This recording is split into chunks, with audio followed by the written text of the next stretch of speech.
Sometimes, the most unlikely friendships are forged in the crucible of survival. In the harsh Nevada territory of 1880, a dying cowboy named Jack "Roughneck" Dalton discovers that kindness given years ago can return in the most unexpected form. Jack has always been a loner, scarred by a brutal past, and known throughout the territory for his quick draw and quicker temper. When a gunfight with outlaws leaves him wounded and dying in his remote cabin, he expects to face death alone. But nature has other plans. A magnificent black panther appears at his doorstep, the same creature Jack saved as a cub years before when its mother was killed by hunters. Now grown and powerful, the panther has returned to repay an old debt. What follows is a story that defies everything the frontier towns thought they knew about both man and beast. But can a wild animal truly understand loyalty? Before we jump back in, tell us where you're tuning in from, and if this story touches you, make sure you're subscribed, because tomorrow I've saved something extra special for you. The wind whistled through the pines surrounding Jack Dalton's cabin, carrying with it the scent of snow and the promise of another harsh Nevada winter. Jack sat hunched over his worn wooden table, the flickering light of a kerosene lamp casting long shadows across his weathered face. His calloused fingers traced the pages of a leather journal, its edges soft and rounded from years of handling. Inside, sketched in rough but careful lines, were drawings of animals, wolves, eagles, and on one particular page that drew his attention tonight, a small, black panther cub. The sketch was crude, but detailed enough to capture the cub's distinctive markings: the white patch behind its left ear, the slight bend in its tail where it had been caught in a trap. Jack's handwriting, usually bold and decisive, seemed almost tender in the note scrawled beside the drawing. Found near Willow Creek, mother killed by Hendricks and his hunting party. Cub, half-starved, fed him jerky and creek water, stayed 3 days before he was strong enough to hunt mice. Jack closed the journal and set it aside, wincing as a sharp pain shot through his right side. The bullet wound from yesterday's encounter with the Brennan gang was deeper than he'd initially thought. He'd managed to patch himself up well enough to make it back to the cabin, but the blood seeping through his makeshift bandage told him what he already knew. This was the end of the trail for Jack "Roughneck" Dalton. At 53, Jack had lived longer than most men in his profession. He'd been a lawman, a bounty hunter, and when circumstances demanded it, a gunfighter who settled disputes with lead rather than words. His reputation stretched from the Colorado mining camps to the California coast. Men feared him, women avoided him, and children crossed the street when they saw him coming. It was exactly the life he'd chosen after the war, when he'd returned from fighting for the Union to find his family farm burned and his parents dead. The isolation suited him. His cabin sat 15 miles from the nearest town of Cedar Ridge, accessible only by a winding trail that most folks found too treacherous to navigate. Jack preferred it that way. Out here, surrounded by nothing but wilderness and his own thoughts, he could forget about the 27 men he'd killed in fair fights, the countless others he'd brought in dead rather than alive, and the reputation that followed him like a shadow. But tonight, as he sat dying in the same chair where he'd spent countless evenings cleaning his guns and planning his next job, Jack found himself thinking not about the violence that had defined his life, but about the small acts of kindness he'd tried to forget. Like the panther cub, it had been 7 years since that day near Willow Creek. Jack had been tracking a horse thief when he'd heard the pitiful mewing coming from a thicket of brambles. He'd almost ridden past, after all, what was one more orphaned animal in a wilderness full of them. But something about the sound had stopped him. Maybe it was the way the cub's cries reminded him of his own loneliness, or perhaps it was simply that he'd grown tired of seeing death everywhere he went.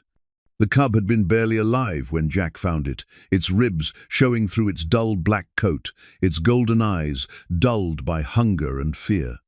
Jack had dismounted and carefully extracted the small creature from the thorns, noting the fresh wounds on its hindquarters where scavengers had tried to make a meal of it. For 3 days, he'd stayed in that makeshift camp, feeding the cub bits of jerky and drops of water from his canteen, watching as strength slowly returned to its tiny body. On the morning of the 4th day, the cub had caught its first mouse. Jack had watched with something approaching pride as the young panther stalked the small rodent with instinctive grace, pouncing with surprising accuracy for such a weak creature. That afternoon, Jack had packed his gear and ridden away, but not before sketching the cub in his journal and writing a brief account of their encounter. He'd told himself it was just a practical decision.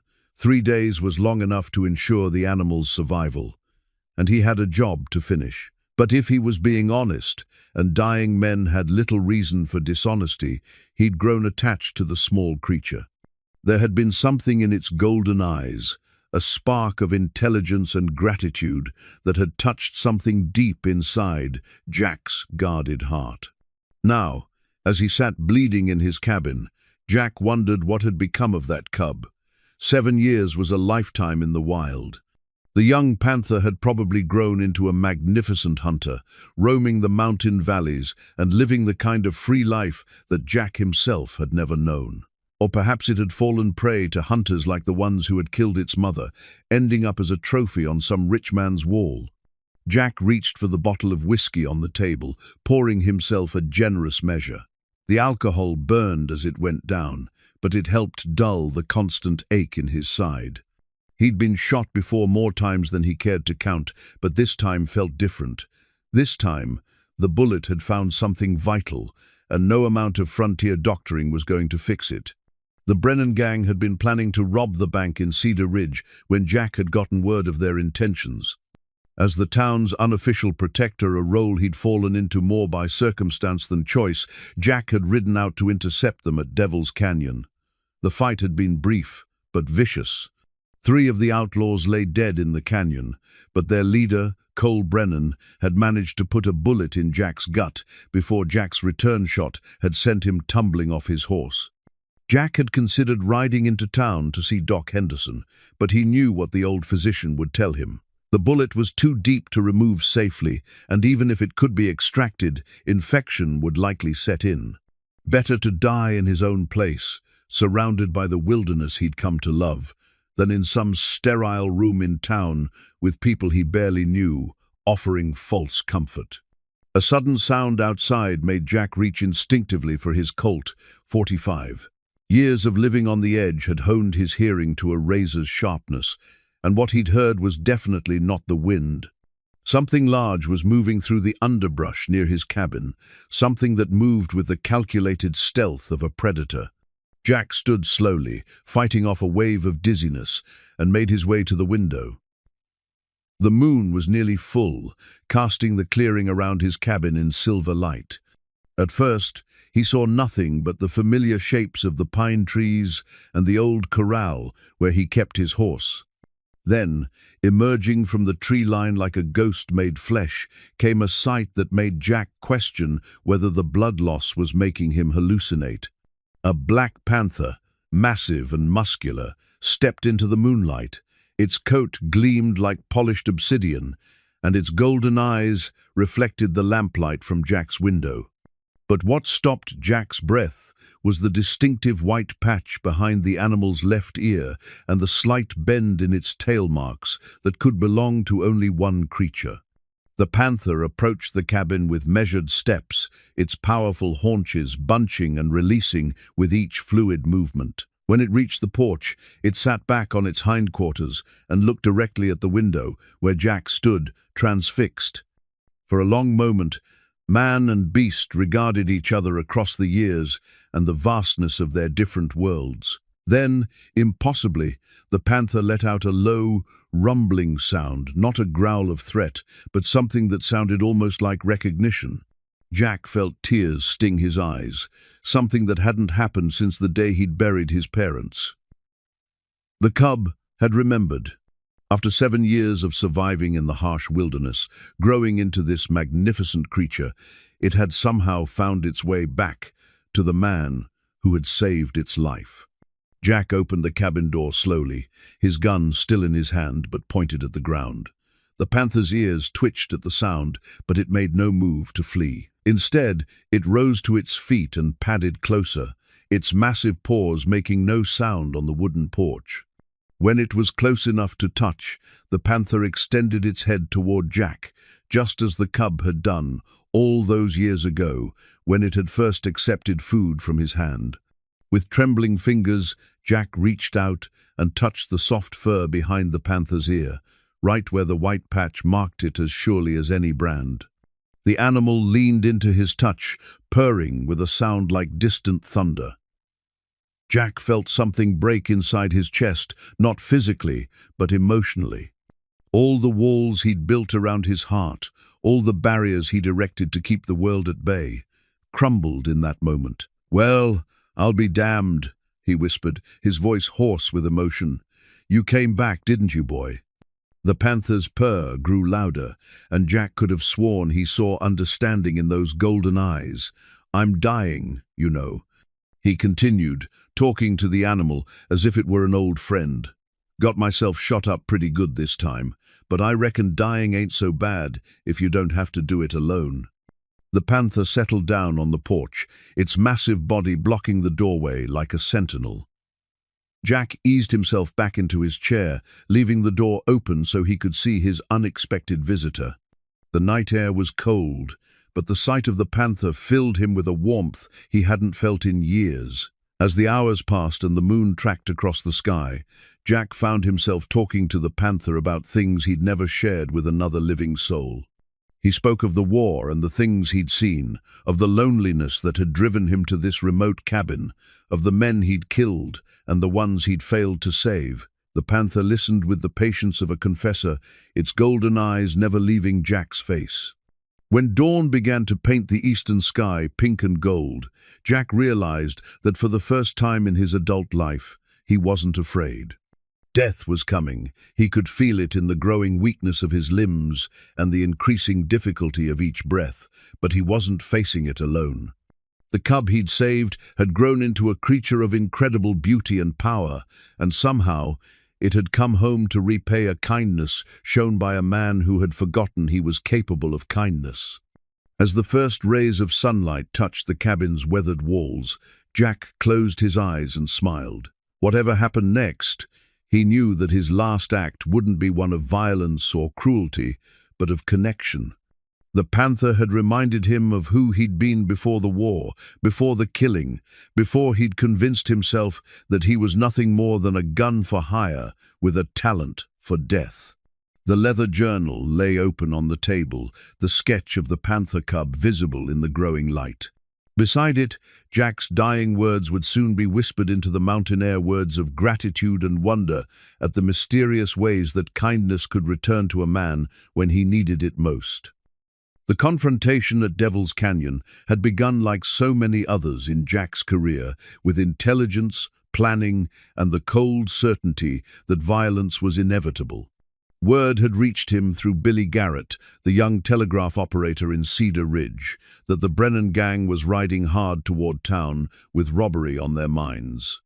The Cedar Ridge Bank held the payroll for 3 mining operations, making it a tempting target for men who preferred taking money to earning it. Jack had ridden out before dawn, his horse's hooves echoing against the canyon walls as he took the shortcut through Devil's Canyon. He knew Cole Brennan's reputation. The man was smart enough to scout his targets and vicious enough to kill anyone who stood in his way. The canyon offered the perfect ambush point, a narrow passage where even skilled riders would be forced to slow their pace. Jack had positioned himself behind a cluster of red rocks that jutted from the canyon floor like the broken teeth of some ancient giant. His Winchester rifle was loaded and ready, his Colt .45 checked and holstered within easy reach. He'd done this dance so many times before that his hands moved with automatic precision, checking his weapons and ammunition with the methodical care of a man who understood that small mistakes led to large consequences. The Brennan gang had come through the canyon just as Jack expected, 4 men riding hard with their faces set toward the promise of easy money. Jack had recognized Cole Brennan, immediately tall and lean, with a scar that ran from his left temple to his jaw, a souvenir from a knife fight in Tombstone. The other three were typical hired guns, men whose names Jack didn't know, but whose type he'd encountered countless times. "Cole Brennan," Jack had called out, his voice echoing off the canyon walls. "This is as far as you ride. Turn around and head back where you came from, and we can all ride away from this." Brennan had reined in his horse, his hand moving instinctively toward his weapon. "Jack Dalton," he'd replied, his voice carrying a mixture of respect and hatred. "Should have known they'd send their pet killer to deal with us. You cost me a lot of money when you brought in my brother last year." "Your brother cost himself when he decided robbing stages was easier than honest work," Jack had responded, rising from behind his rocky cover. "He's doing 5 years in territorial prison, which is better than what he deserved. You can join him, or you can die here in this canyon. Your choice." The negotiation had lasted less than 30 seconds. Brennan was too proud to back down, and his men were too committed to the planned robbery to consider retreat. When Brennan's hand dropped toward his gun, Jack had already begun his draw, the Colt clearing leather with the smooth speed that had kept him alive through a dozen similar encounters. The gunfight had been brief but devastating. Jack's first shot took down Brennan's lieutenant, a man named Rawlings who'd been wanted for murder in 3 territories. His second shot shattered the wrist of another outlaw, sending the man's weapon spinning into the dust. The third man, seeing his companions fall, had tried to wheel his horse around and flee, but Jack's Winchester had ended his escape before it began. That left Cole Brennan, and the outlaw leader had proven why his reputation was so fearsome. Even as Jack's bullets were finding their marks, Brennan had managed to draw and fire, his shot coming so close to Jack's that the report seemed to echo as one. Jack felt the bullet tear through his shirt and punch into his side just below his ribs, but his return shot was already traveling toward its target. Brennan's horse had reared as the outlaw leader tumbled from his saddle, clutching his chest where Jack's bullet had found its home. The animal had wheeled and galloped away, leaving its rider sprawled in the canyon dust, with blood spreading across his shirt front. Jack had approached cautiously, his gun still drawn, but Brennan's glassy eyes told him the fight was over. "Should have taken the prison time," Jack had muttered, pressing his hand against his own wound and feeling the warm stickiness of blood seeping between his fingers. The bullet had gone deep, and Jack's experienced assessment told him this was no graze to be shrugged off. This was the kind of wound that required immediate medical attention, the kind he wasn't going to get 15 miles from the nearest doctor. The ride back to his cabin had been a nightmare of pain and determination. Jack had bound his wound as best he could, with strips torn from his shirt, but the blood kept seeping through the makeshift bandage. His horse, sensing his distress, had picked its way carefully along the mountain trail, but every jolt and bump sent fresh waves of agony through Jack's midsection. By the time he'd reached his cabin, Jack knew with the grim certainty of a man who'd seen death many times that this wound was going to kill him. The bullet had probably nicked something vital, a blood vessel or an organ that was slowly bleeding internally. He could feel his strength ebbing with each passing hour, his vision occasionally blurring at the edges in a way that spoke of significant blood loss. Jack had managed to stable his horse and drag himself into the cabin before his legs gave out completely. He'd collapsed into his chair, his bloodied bandana pressed against his side, and faced the reality that Jack Roughneck, Dalton's long and violent career, was finally coming to an end. There was no one to ride for help, no miracle cure waiting in his medicine chest, no last-minute rescue that would snatch him from death's embrace. The irony wasn't lost on him. After all the bullets he'd dodged, all the knives he'd avoided, all the desperate men he'd faced down in dusty streets and shadowed alleys, it was going to be a single shot from a dying outlaw that finally claimed him. Jack had actually managed a bitter laugh at the thought, though the motion sent fresh spears of pain through his wounded side. As the night had deepened and the pain had grown worse, Jack had prepared himself for a solitary death. He'd written no letters, there was no one left who would care to read them. He'd made no final confessions, his sins were his own to carry into whatever came after this life. He'd simply sat in his chair, sipping whiskey to dull the pain, and waited for the end to come. Then the panther had arrived. Jack had heard it first, the soft padding of enormous paws on the forest floor, the almost silent movement of a creature that had learned to hunt in absolute quiet. His hand had moved automatically to his gun, but something in the quality of the sound had given him pause. This wasn't the hurried movement of a predator stalking prey, but the deliberate approach of an animal with a specific purpose. When the magnificent black cat had stepped into the moonlight, Jack had felt his world shift on its axis. The white patch behind its ear, the distinctive bend in its tail, these were marks he remembered as clearly as his own scars. The small, helpless cub he'd rescued near Willow Creek had grown into this powerful, beautiful creature, and somehow, impossibly, it had found its way back to him. The recognition had been mutual and immediate. The panther's golden eyes had locked onto Jack's face with an intelligence that transcended the usual barriers between human and animal. There had been no fear in that gaze, no wild wariness that might be expected from a creature encountering a human. Instead, there had been something that looked remarkably like concern, as if the panther somehow understood that the man who had once saved its life was now in mortal danger. Jack had opened his cabin door with trembling hands, his wound forgotten in the wonder of the moment. The panther had approached without hesitation, its massive head lowering to accept Jack's touch with the same trust it had shown as a cub. The soft rumble of its purr had filled the night air, a sound of contentment and recognition that had brought tears to Jack's eyes. "You remember, don't you?" Jack had whispered, his fingers stroking the familiar white patch behind the panther's ear. "After all these years, you still remember." The panther had settled itself on Jack's porch like a guardian, its powerful body positioned between the dying man and the wilderness beyond. Its presence had transformed everything. What had begun as a lonely vigil in the face of death had become something else entirely. Jack was no longer dying alone in a remote cabin. He was being attended by a creature whose very existence spoke to the mysterious connections that could bind lives together across time and species.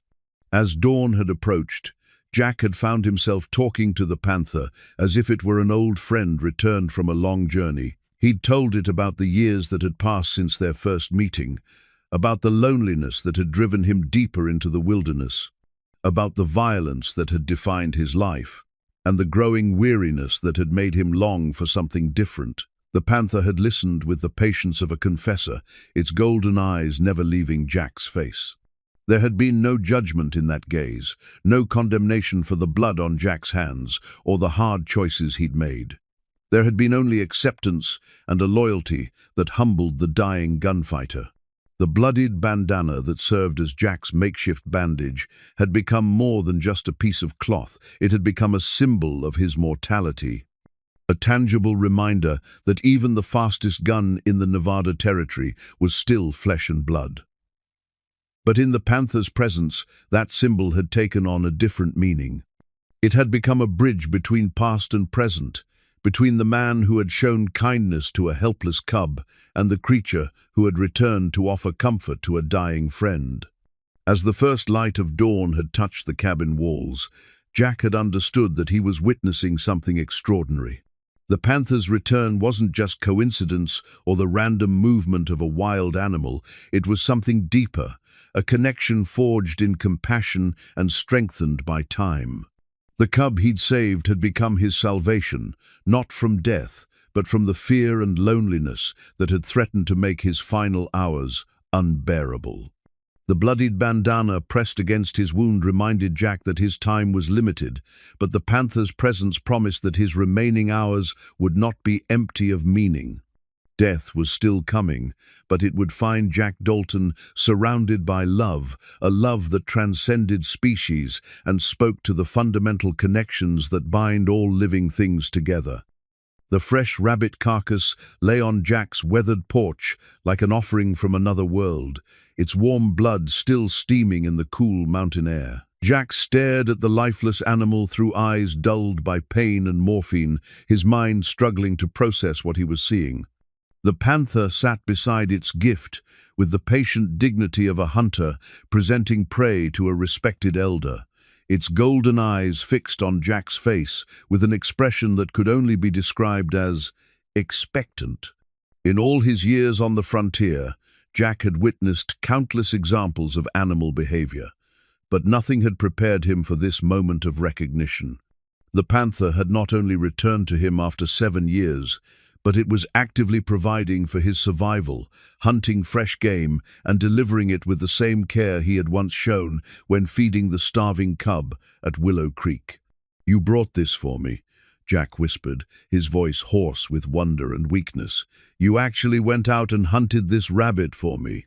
The panther's response was a low rumble of satisfaction, a sound that seemed to confirm Jack's understanding.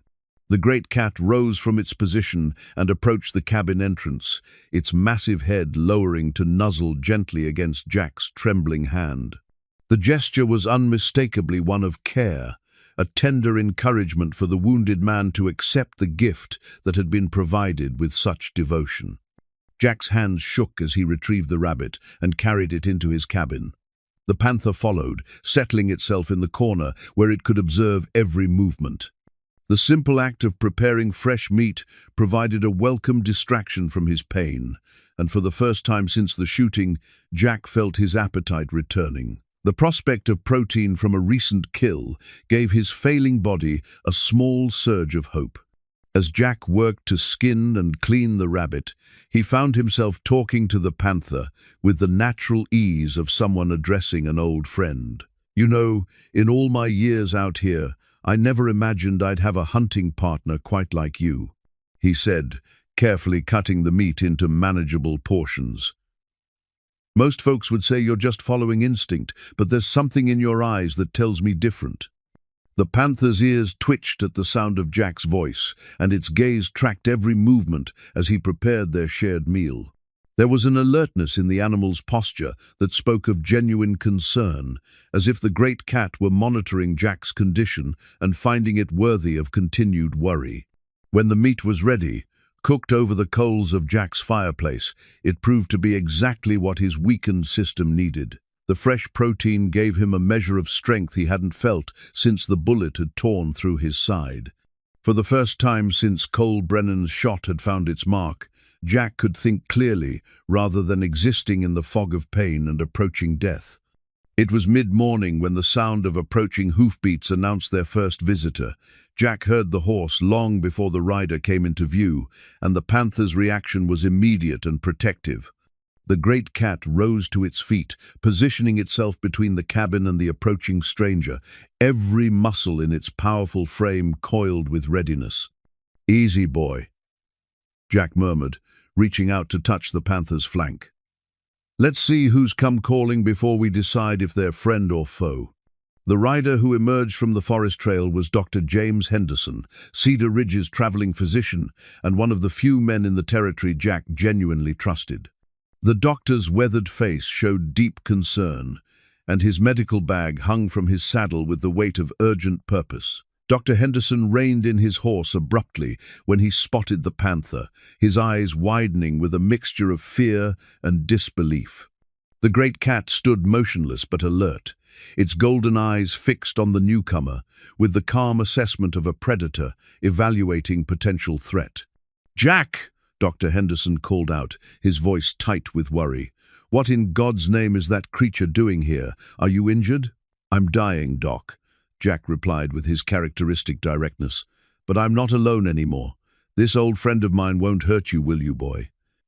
Jack's hand rested gently on the panther's massive shoulder, and at his words, the tension in the animal's frame seemed to ease slightly. The panther didn't retreat, but it shifted its stance to allow the doctor to approach while maintaining its protective position. "Doctor." Henderson dismounted with careful, deliberate movements, his eyes never leaving the magnificent predator that had claimed guardianship over his patient. Billy Garrett sent word about the shooting at Devil's Canyon. Dr. Henderson explained, tying his horse to Jack's hitching post with hands that trembled slightly. Said you went after the Brennan gang alone. I came as soon as I could get away from my other patients. Cole, Brennan and his boys are all dead. Jack reported matter-of-factly, but Cole managed to put a bullet in me before I finished him. It's lodged deep, Doc. We both know what that means. Dr. Henderson approached the cabin with the measured steps of a man who understood he was entering the territory of an apex predator. The Panther watched his every movement but made no aggressive gestures, seeming to recognize that this human posed no threat to the wounded man it was protecting. When the doctor reached the porch steps, the Panther moved aside to allow him passage, but remained close enough to intervene if necessary.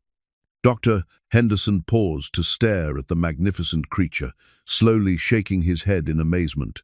In 30 years of practicing medicine on the frontier, he said quietly, I've seen many strange things, but nothing quite like this. That animal is actually guarding you, Jack, protecting you like a devoted companion. He brought me breakfast this morning, Jack said, nodding toward the remains of the rabbit. Hunted it fresh and laid it right here on my porch like an offering. You ever hear tell of such a thing, Doc? Dr. Henderson set his medical bag on the porch and began removing instruments and supplies, his movements careful and professional despite his continued amazement at the Panther's presence. I've heard old-timers tell stories about such bonds between man and beast, he admitted. But I always figured they were tall tales told around campfires to pass the time. Seeing it with my own eyes is something else entirely. The examination that followed was thorough but gentle, Dr. Henderson's experienced hands probing Jack's wound with the practiced care of someone who understood they were dealing with a mortal injury.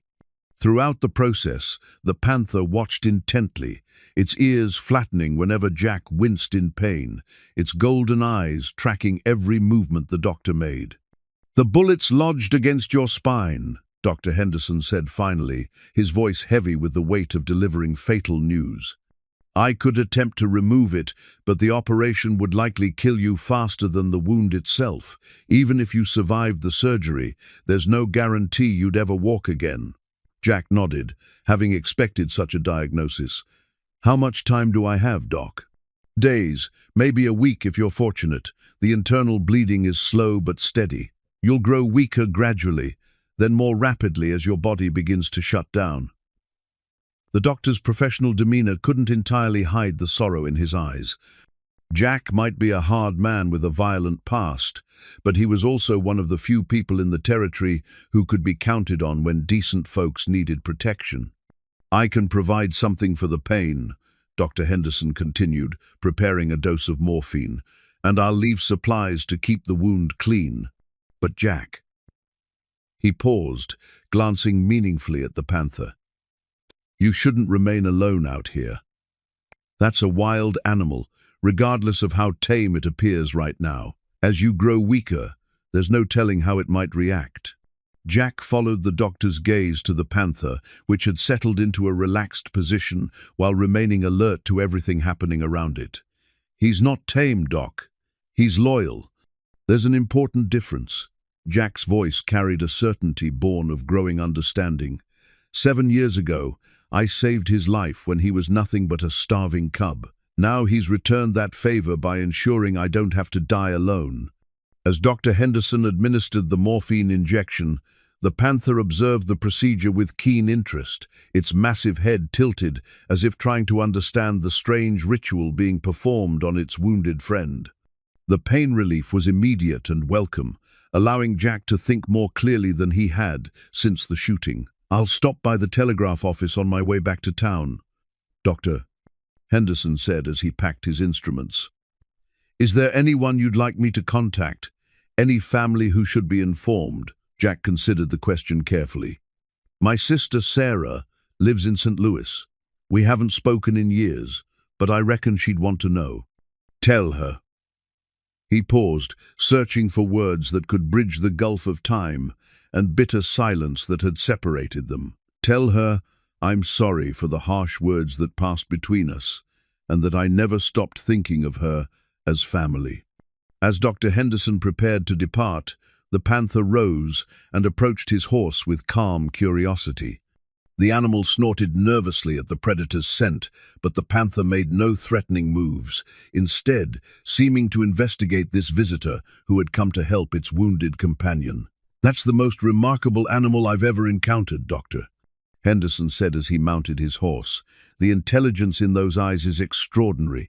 It's almost as if it understands not just that you're injured, but that you're dying." "Maybe that's exactly what it understands, Doc," Jack replied thoughtfully. "Maybe this old panther is teaching us something about loyalty and friendship that we thought we already knew, but really didn't." After the doctor's departure, Jack found himself alone with the panther once again, but the dynamic between them had subtly changed. The morphine had dulled his pain to manageable levels, and for the first time since the shooting, he could contemplate his situation with something approaching clarity. The fresh rabbit carcass, cleaned and prepared, represented far more than simple sustenance. It was tangible proof of a bond that transcended the normal boundaries between human and animal, evidence of loyalty that had survived 7 years of separation and countless dangers. The panther had not only remembered the man who had saved its life, but it had taken on the role of provider and protector with a devotion that humbled the dying gunfighter. As the afternoon sun slanted through the cabin windows, Jack watched the panther with growing appreciation for the intelligence behind those golden eyes. The animal seemed to understand not just that he was gravely ill, but that his condition was worsening. It positioned itself where it could monitor his breathing and movement while maintaining its protective watch over the cabin's approaches. The transformation in Jack's understanding of his own situation was profound.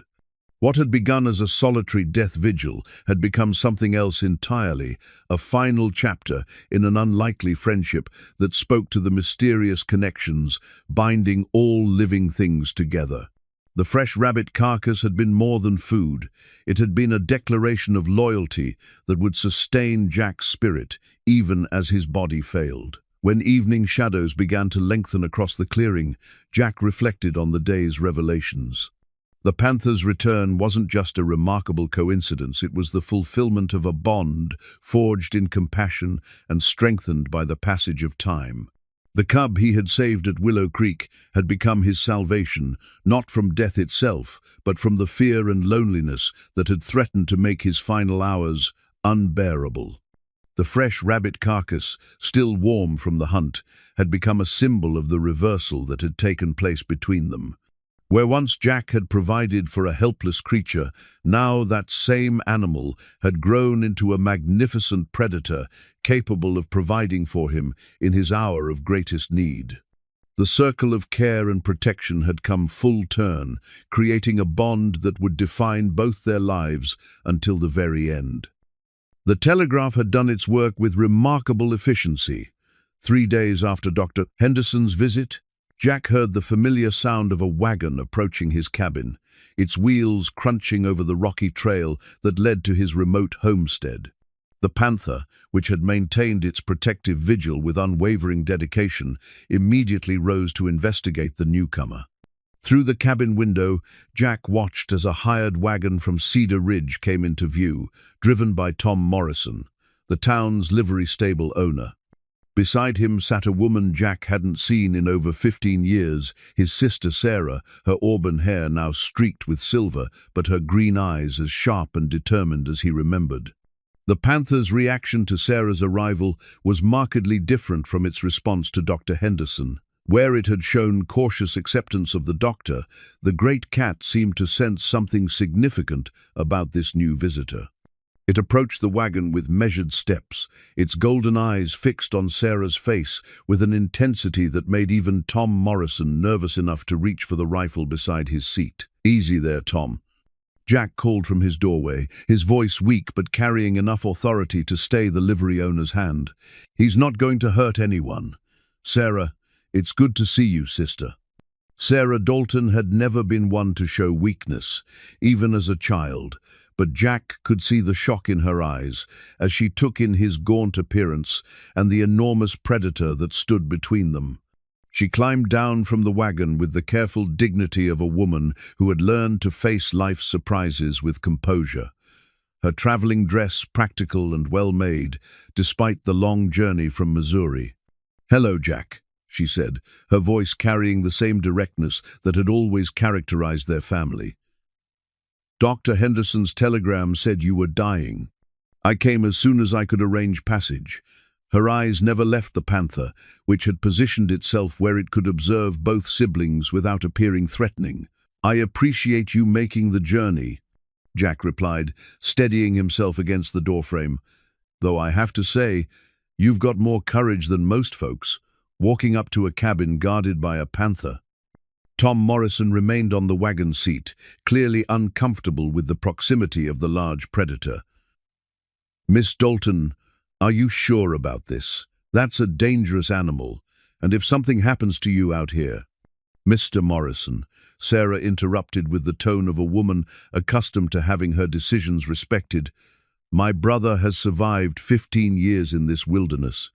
I trust his judgment about the safety of his companion." She reached into her traveling bag and withdrew a carefully wrapped bundle.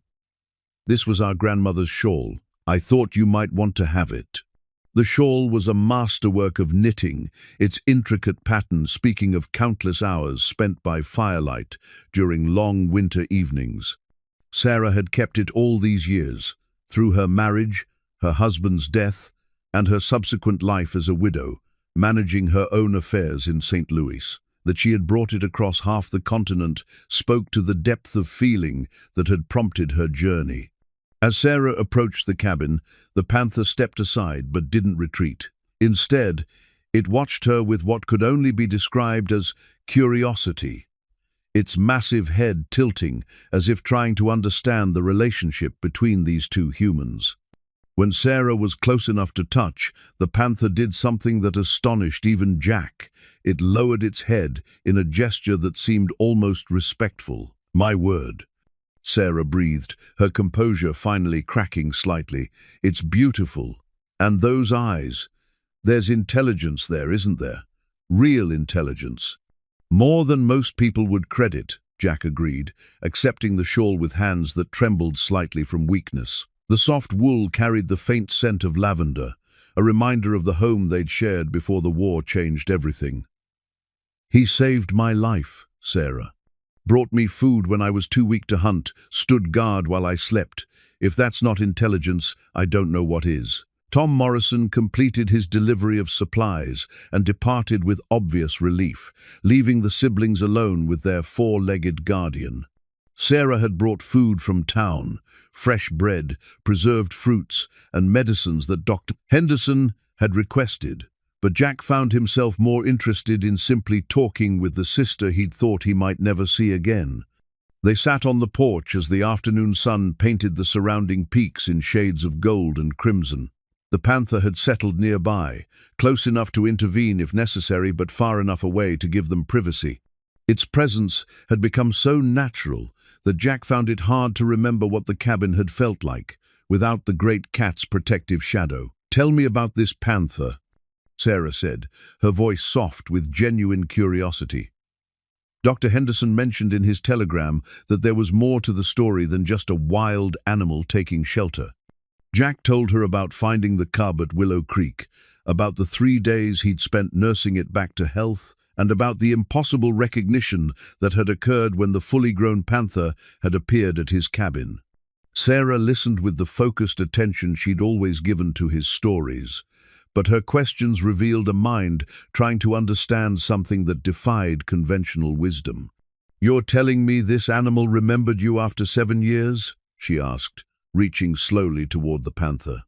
To Jack's amazement, the great cat allowed her touch, its golden eyes closing briefly as she stroked the soft fur behind its ear. "And it somehow knew you were in trouble?" "I can't explain it any better than you can," Jack admitted. "All I know is that I was prepared to die alone, and instead, I've spent the last few days with the most loyal companion I've ever known. Whether that's instinct, intelligence, or something else entirely, I'm grateful for it." As evening approached, more visitors began to arrive. Word had spread through Cedar Ridge and the surrounding settlements that Jack Dalton, the feared gunfighter who'd kept the peace for over a decade, was dying, and that he was being attended by a panther.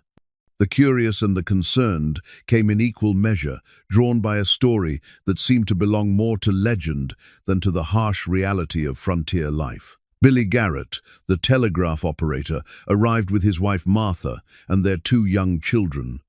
They kept their distance at first, awed by the sight of the massive predator that lay peacefully beside Jack's chair. But as the evening progressed and the panther showed no signs of aggression, even the children began to lose their fear. "Mr. Dalton," young Timothy Garrett asked with the directness of childhood, "is that panther really your friend?" Jack smiled, one of the first genuine smiles Sarah had seen from him since her arrival. "He's the best friend an old cowboy could ask for, son. Loyal, brave, and never asks for anything more than a kind word and a gentle touch." The panther seemed to understand it was being discussed, lifting its massive head to regard the boy with calm interest. Timothy, emboldened by the animal's peaceful demeanor, took a step closer. "Can I pet him?" the boy asked, his voice filled with wonder. Jack looked at the panther, which had remained perfectly still during the child's approach. "That's up to him, Timothy, but if he lets you touch him, be gentle. He's wild, not tame, and we need to respect that." To everyone's amazement, the panther lowered its head when Timothy extended his hand, allowing the boy to stroke its fur with the careful touch of someone handling something precious. The great cat's purr rumbled through the evening air, a sound of contentment that seemed to bridge the gap between the civilized world and the wilderness that surrounded them. As more people arrived throughout the evening, ranchers, miners, shopkeepers, and their families, a sense of community began to form around Jack's cabin. These were people who had known him primarily as a dangerous man to be feared and respected, but the sight of him cared for by a wild panther seemed to reveal a different side of his character. Sarah watched the interactions with growing understanding. Her brother had always been a complicated man, capable of both violence and tenderness, but the harsh realities of frontier life had emphasized the former while hiding the latter. The panther's presence seemed to have unlocked something in Jack that had been buried for years, a capacity for connection that went beyond the mutual benefit of protection and payment. "He's not the same man who left Missouri all those years ago," she told Martha Garrett as they watched Jack sharing stories with the gathered visitors. "The war changed him, made him hard, but this animal has reminded him of who he used to be." Martha nodded, her eyes on the panther that lay peacefully beside Jack's chair. "My husband says Mr. Dalton saved this town more times than anyone can count. Drove off rustlers, faced down claim jumpers, kept the peace when things could have turned ugly. Maybe the panther knows that. Maybe animals understand things about a person's character that we miss." As the evening wore on, Jack found himself at the center of something he'd never experienced, a gathering of people who genuinely cared about his well-being. The panther's presence had somehow transformed him from a feared gunfighter into something else entirely, a man worth saving, worth visiting, worth mourning when he was gone. The hand-knitted shawl lay across Jack's lap, its intricate patterns catching the light from the lanterns that had been brought to illuminate the gathering. Sarah had made it herself during the long winter evenings after her husband's death, her fingers working the wool while her mind wandered to the brother she'd lost to violence and distance. That she had brought it to him now, in his final days, spoke to the power of family bonds that even years of silence couldn't completely sever. When the last visitor had departed and Sarah had settled into the spare room Jack had hastily prepared, the panther resumed its position as guardian. But something had changed in its behavior, where before it had been protective primarily of Jack. Now, it seemed to extend that protection to Sarah as well, as if understanding that she too was family and therefore worthy of its care. "Thank you," Jack whispered to the great cat as he prepared for what might be his last night. "For bringing me food, for bringing me company, and for bringing me back to my sister. I don't know how you knew what I needed, but somehow you did." The panther's response was a gentle rumble that seemed to say such gratitude wasn't necessary, that loyalty, once given, required no thanks and expected no reward. As Jack drifted off to sleep with his grandmother's shawl wrapped around his shoulders, he reflected on the mysterious ways that kindness could return to transform not just individual lives, but entire communities. The cub he'd saved had grown into more than just a magnificent predator. It had become a bridge between worlds, a living symbol of the connections that bind all creatures together in the great web of existence. Young Timothy Garrett had returned to the cabin before dawn, his small figure emerging from the forest mist like a determined spirit. The boy had convinced his parents to let him visit again by promising to help with chores and behave himself. But Jack suspected the real negotiation had involved Martha Garrett's own curiosity about the remarkable situation unfolding at the remote homestead. The panther had sensed Timothy's approach long before the boy became visible, its ears pricking forward with interest rather than alarm.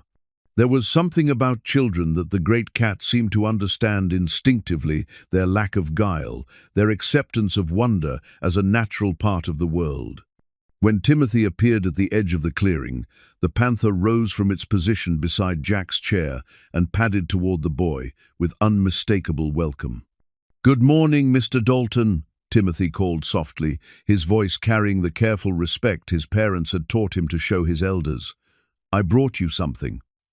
From his jacket pocket, the boy produced a small wooden carving, a panther, crudely shaped but recognizable, whittled from a piece of pine with the concentrated effort of young hands.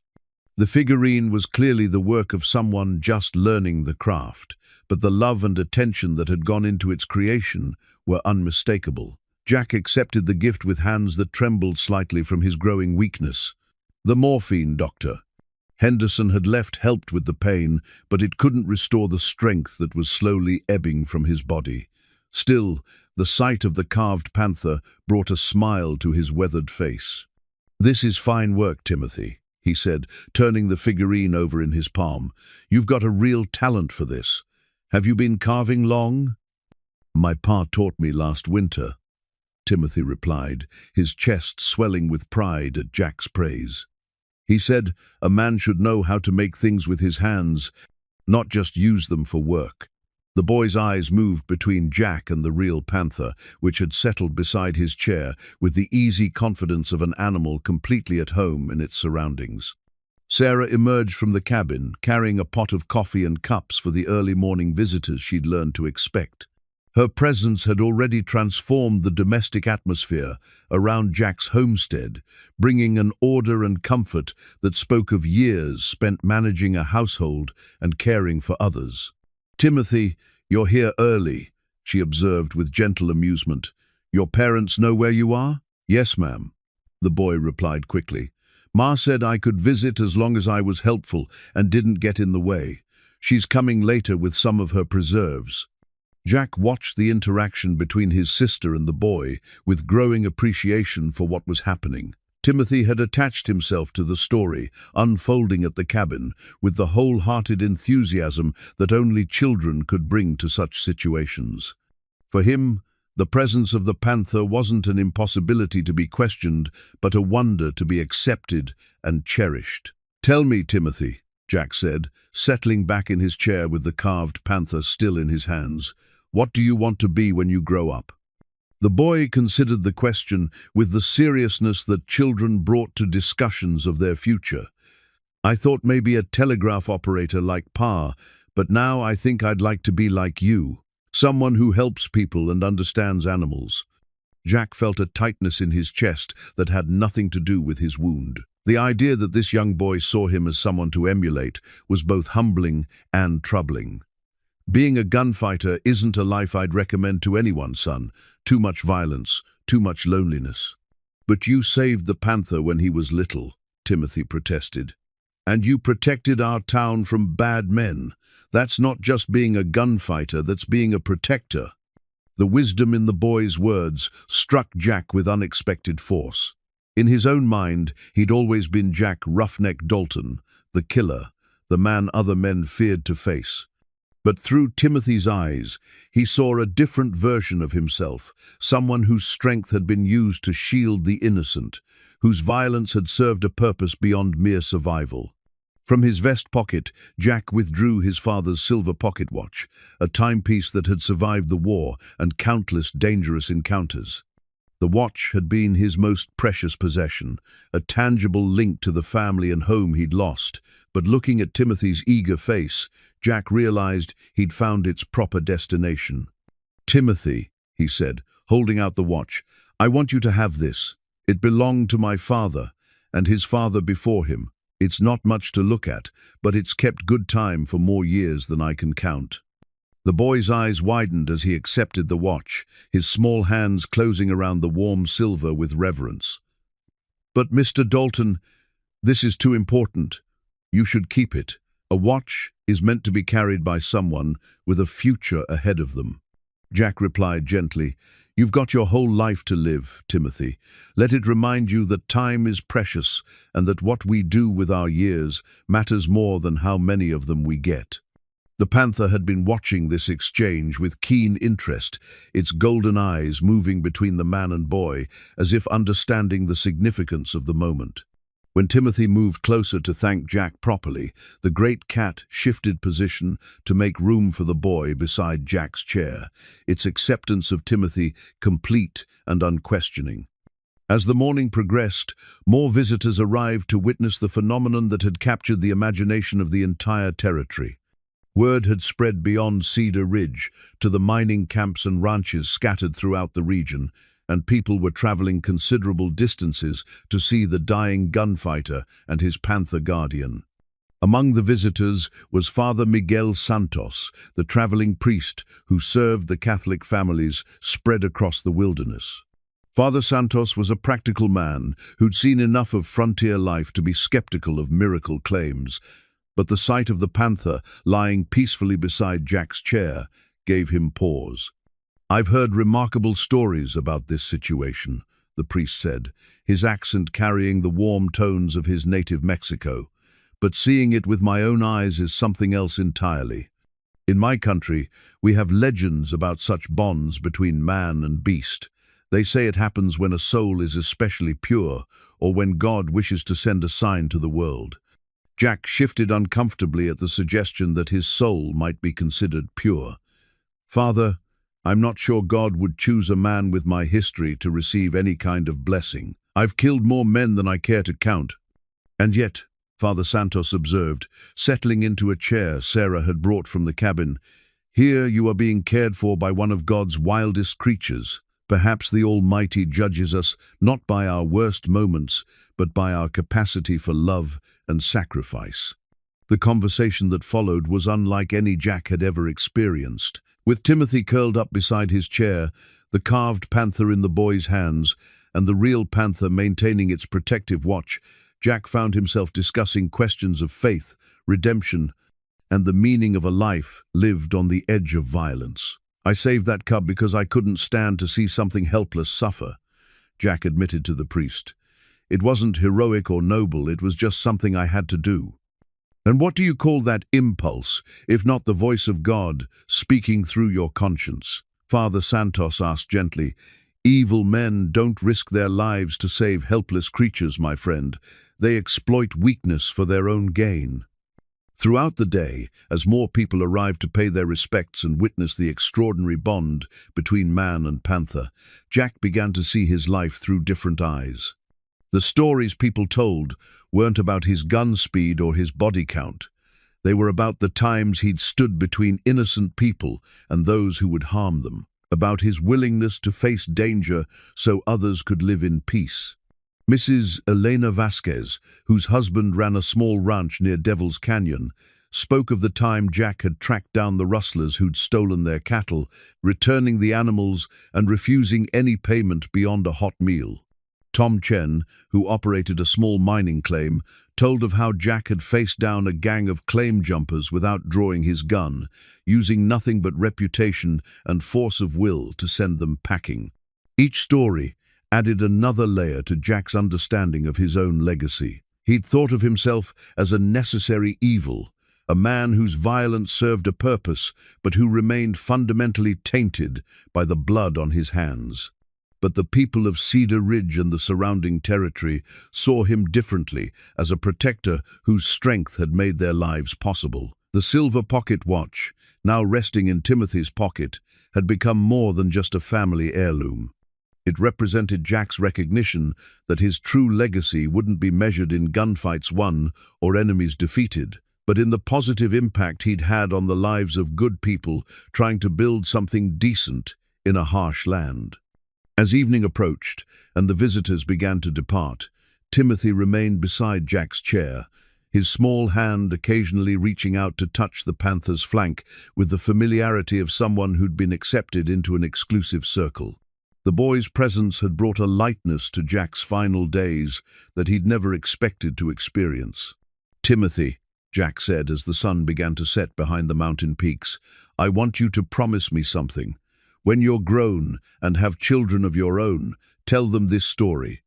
Tell them about the panther who repaid kindness with loyalty, and about how even the wildest creatures understand the importance of keeping faith with those who show them mercy." The boy nodded solemnly, his hand moving to the pocket where the silver watch rested. "I promise, Mr. Dalton. I'll tell them, and I'll make sure they understand that being strong means protecting things that are smaller and weaker than you are."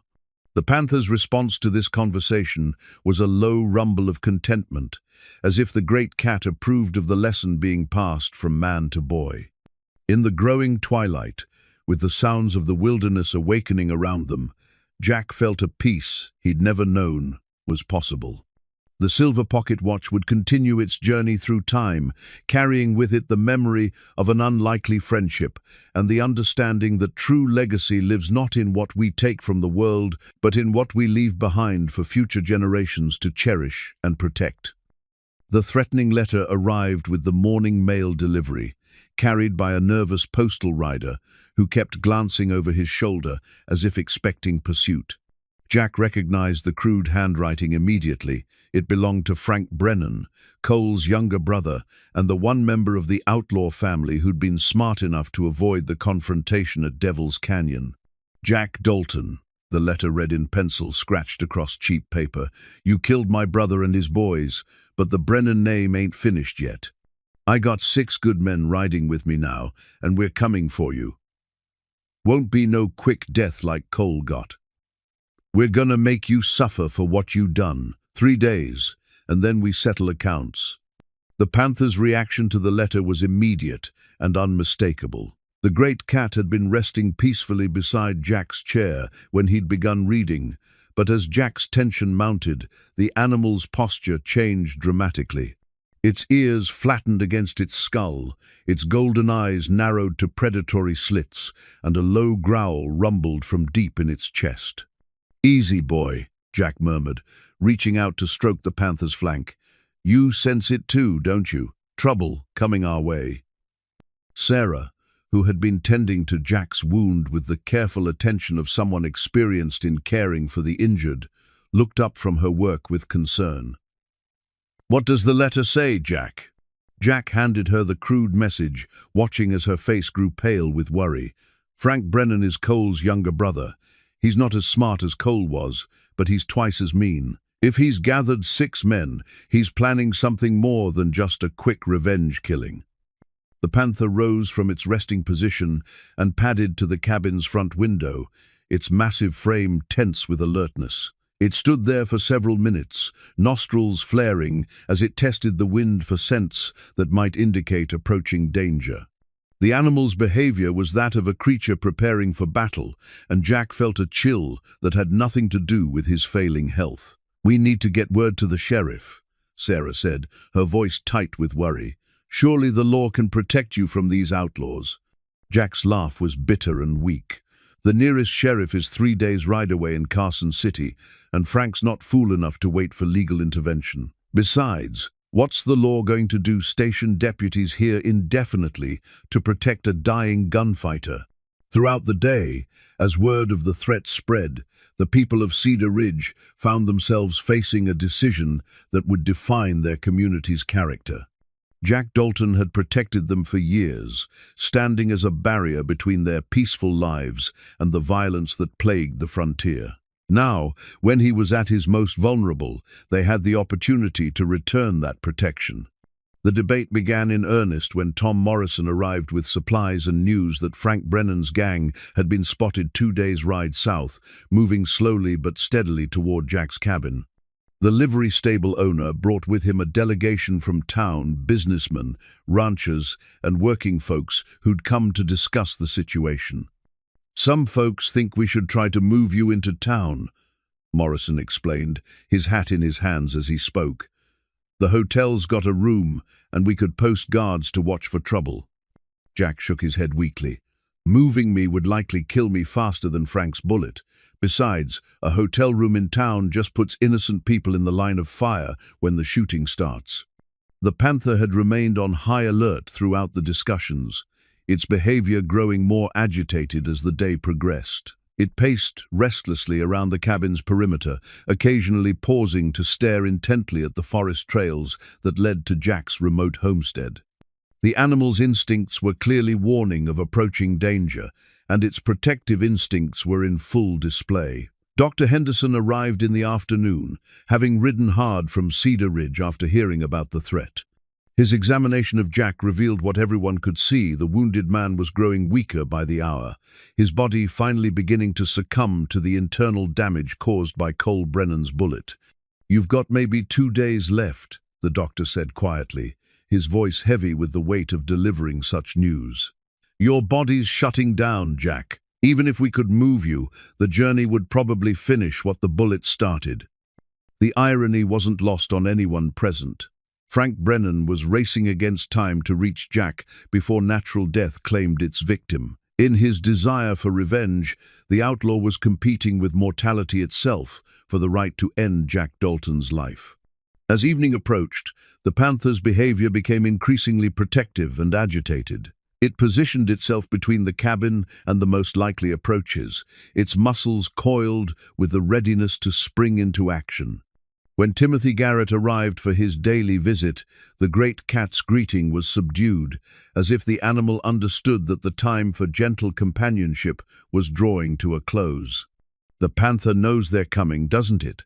Timothy asked, his young voice filled with concern as he watched the animal's restless movements. "Animals sense things we miss," Jack replied, his hand moving automatically to check his Colt .45.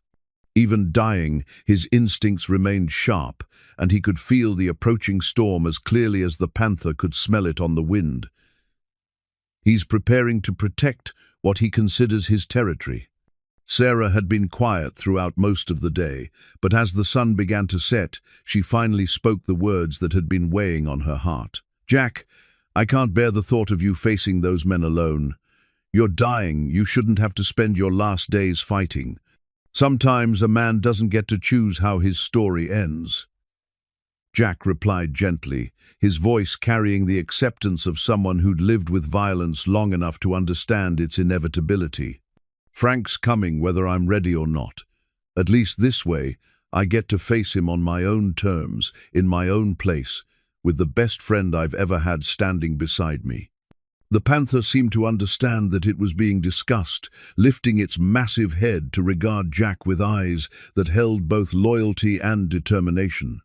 There was no question in the animal's posture it would stand with the man who had saved its life, regardless of the odds or the consequences. As night fell, the people of Cedar Ridge faced their moment of decision. They could retreat to the safety of town and let Jack face his fate alone, or they could stand with the man who had protected them for so many years. The choice, when it came, surprised no one who truly knew the character of the frontier community. Billy Garrett arrived first, carrying his hunting rifle and wearing the grim expression of a man who'd made peace with a dangerous decision. Martha wanted to come too, he told Jack, but I convinced her to stay with the children. She sends her prayers, and this. He handed Jack a small bundle wrapped in cloth, fresh-baked bread, still warm from the oven. Tom Morrison came next, followed by several of the local ranchers and even Father Santos, who carried no weapon but brought with him the moral authority of his calling. One by one, they took positions around Jack's cabin, creating a defensive perimeter that would force Frank Brennan's gang to fight for every foot of ground. "You folks don't need to do this," Jack protested, though his voice carried gratitude along with concern. "This is my fight, my past catching up to me." "No, Jack," Billy Garrett replied, speaking for the assembled group. "This is our fight too. You've stood between us and trouble for years. Now it's our turn to stand with you." The Panther's reaction to this show of solidarity was remarkable. The great cat seemed to understand that these humans were allies rather than threats, and its protective behavior expanded to include the entire group. It moved among them like a four-legged general, checking their positions and offering its presence as a source of confidence and strength. The threatening letter, now crumpled and forgotten, had served its purpose.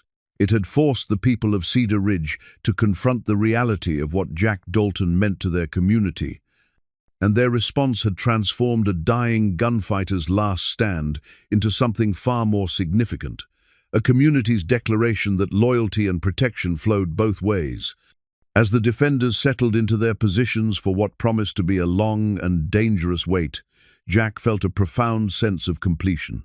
He'd spent his adult life as a solitary figure, facing danger alone and trusting no one but himself.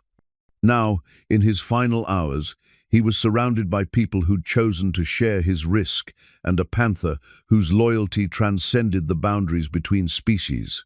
The silver pocket watch in Timothy's possession continued its steady tick, marking the passage of time toward an inevitable confrontation.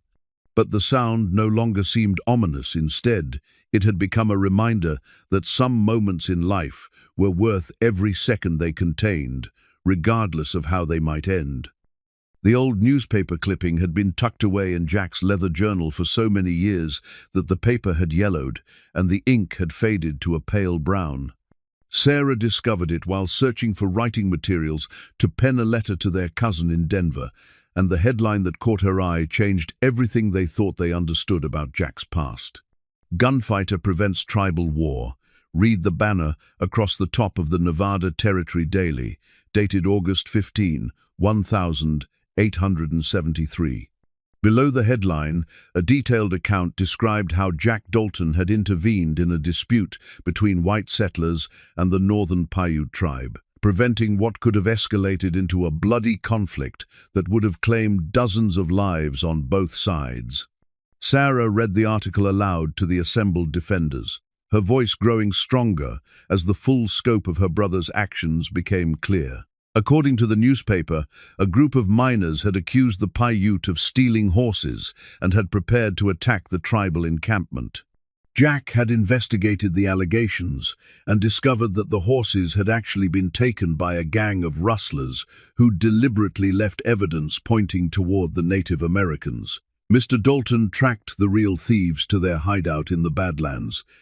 Sarah continued reading and recovered not only the stolen horses but also several Paiute children who had been kidnapped for sale to unscrupulous traders.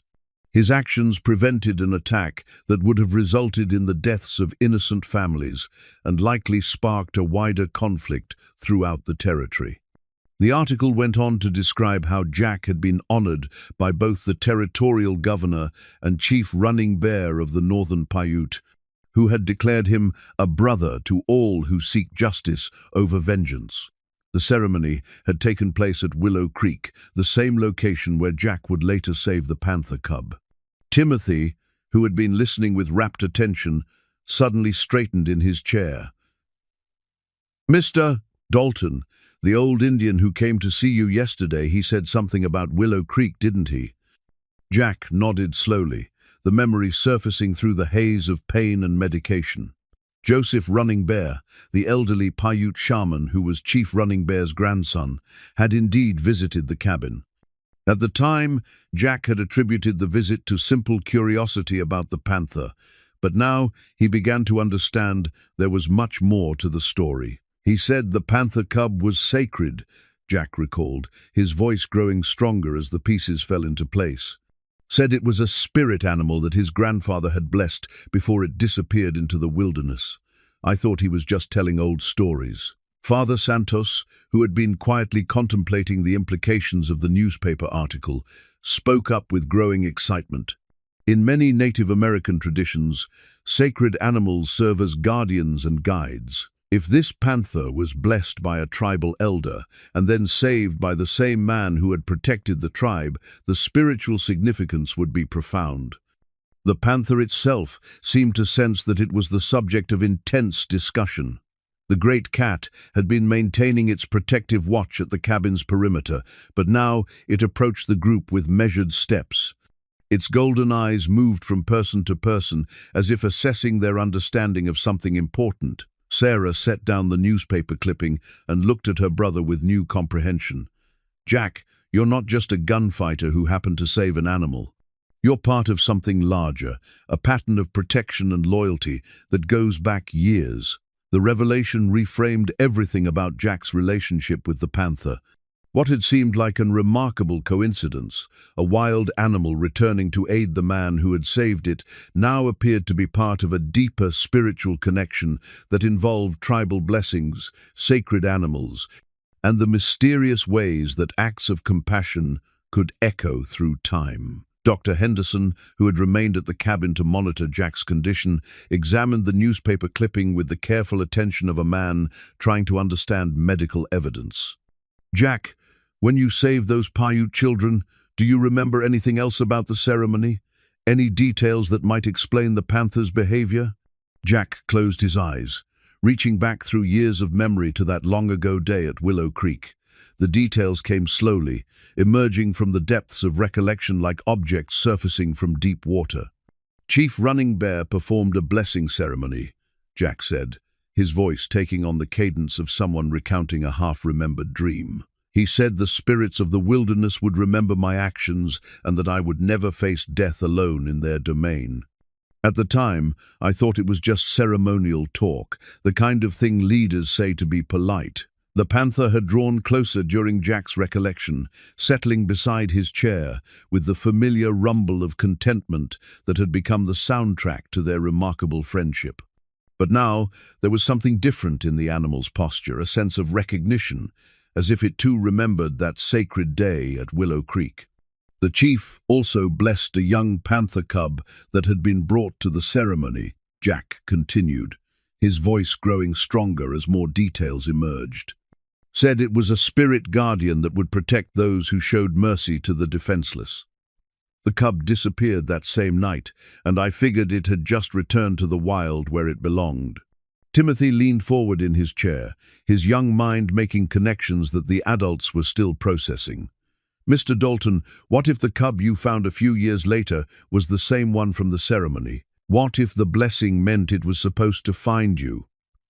The possibility hung in the air like morning mist, both impossible to grasp and impossible to dismiss. Father Santos crossed himself slowly, his expression thoughtful as he considered the theological implications of what they were discussing.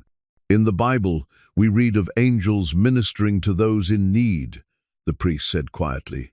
"Perhaps God works through his creatures in ways that our limited understanding cannot fully comprehend. The blessing of a holy man, the salvation of a sacred animal, the return of that animal in the hour of greatest need, these things speak to a design beyond mere coincidence." Billy Garrett, who had been standing guard near the window, turned to address the group with the practical concern of a man preparing for battle. "Whether it's coincidence, blessing, or divine intervention, we've still got Frank Brennan and his gang headed our way. The question is, does knowing about this blessing change anything about how we handle the threat?" The panther's response was immediate and unmistakable. The great cat rose to its feet and padded to the cabin door, its massive frame blocking the entrance as it had that first night.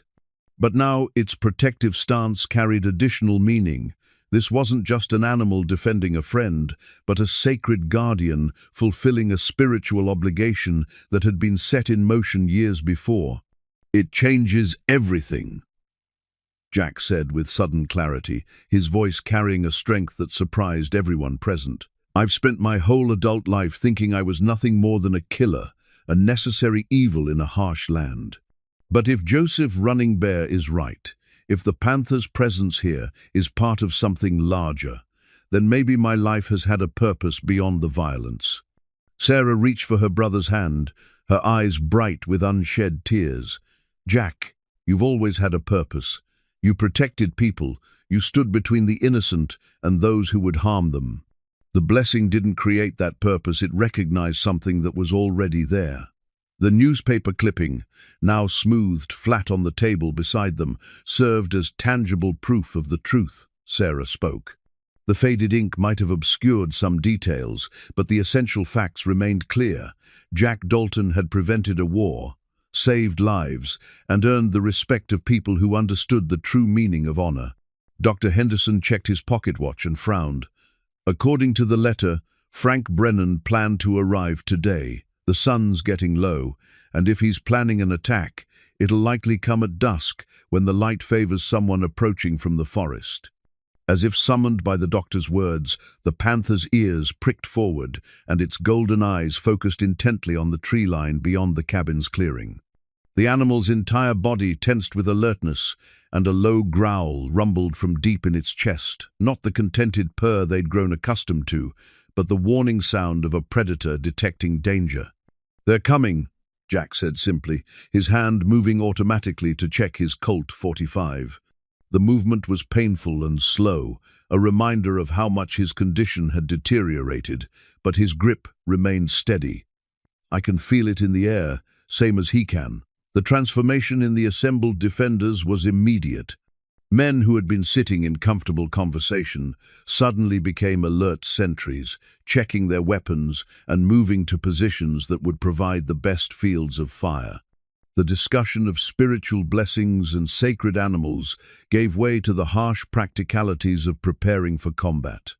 But the newspaper clipping remained on the table, its yellowed surface catching the last rays of sunlight that slanted through the cabin's windows. The story it told had changed their understanding of the events unfolding around them, transforming Jack's last stand from a simple gunfight into something approaching legend. Timothy clutched the silver pocket watch in his hands, its steady ticking a reminder that time was running short. The boy had listened to the revelations about Jack's past with the wide-eyed wonder of youth, but now he faced the reality that the man who had become his hero was about to fight his final battle. "Mr. Dalton," Timothy said quietly, his voice barely audible above the sounds of men preparing for war, "when this is over, I'm going to tell everyone about the blessing and the panther and what really happened here. I'm going to make sure people remember the whole story, not just the fighting." Jack smiled at the boy's earnest promise, recognizing in Timothy's words the guarantee that truth would survive whatever violence was about to unfold. The silver watch would continue its journey through time, carrying with it the memory of a gunfighter who had been transformed by understanding the true nature of his calling. The panther moved to the window where Billy Garrett stood watch, its massive presence both comforting and intimidating. The animal's behavior suggested that it understood the approaching confrontation would determine not just Jack's fate, but the completion of a spiritual obligation that had begun with a tribal blessing beside Willow Creek. As the first shadows of evening began to stretch across the cabin's clearing, the yellowed newspaper clipping seemed to glow with importance. It had revealed the hidden pattern that connected Jack's past acts of compassion to his present circumstances, showing that what appeared to be coincidence was actually the unfolding of a deeper design that honored those who protected the innocent and defended the defenseless. The sacred panther, blessed by a Paiute chief and saved by a man who had prevented a war, prepared to fulfill its destiny as guardian and protector. The blessing that had seemed like ceremonial words spoken over a sacred animal had become a living reality, manifest in the loyalty of a magnificent creature that understood the true meaning of keeping faith with those who showed mercy to the helpless. The loaded Winchester rifle lay across Jack's lap like a familiar friend, its weight both comforting and sobering. He'd cleaned and checked the weapon with the methodical care of a man who understood that his life might depend on its proper function, though his weakened condition made even these simple tasks exhausting. The rifle represented more than just a tool of war. It was a symbol of Jack's violent past and his determination to protect those he'd come to care about in his final hours. Dr. Henderson had protested the wisdom of Jack participating in any coming battle, arguing that the effort might kill him faster than Frank Brennan's bullets. But Jack had dismissed the doctor's concerns with the pragmatic acceptance of a man who'd always understood that some things were worth dying for. "Doc, I'm going to die anyway," Jack had said as he loaded cartridges into the Winchester's magazine. "The only question is whether I go out fighting to protect good people or lying in bed feeling sorry for myself. That's not much of a choice for a man who spent his life standing between innocent folks and those who'd harm them." The Panther had watched these preparations with keen interest, its golden eyes tracking every movement as Jack readied himself for what would likely be his final gunfight. The great cat seemed to understand the significance of the ritual, settling itself in a position where it could observe both Jack and the approaches to the cabin. Sarah had tried one last time to convince her brother to reconsider, her voice tight with the emotion of someone watching a loved one prepare for almost certain death. "Jack, you can barely hold that rifle steady. How can you hope to face 6 armed men in your condition?" "I won't be facing them alone," Jack had replied, nodding toward the Panther. "And I won't be the same man they expect to find. Frank Brennan thinks he's coming to kill a dying gunfighter.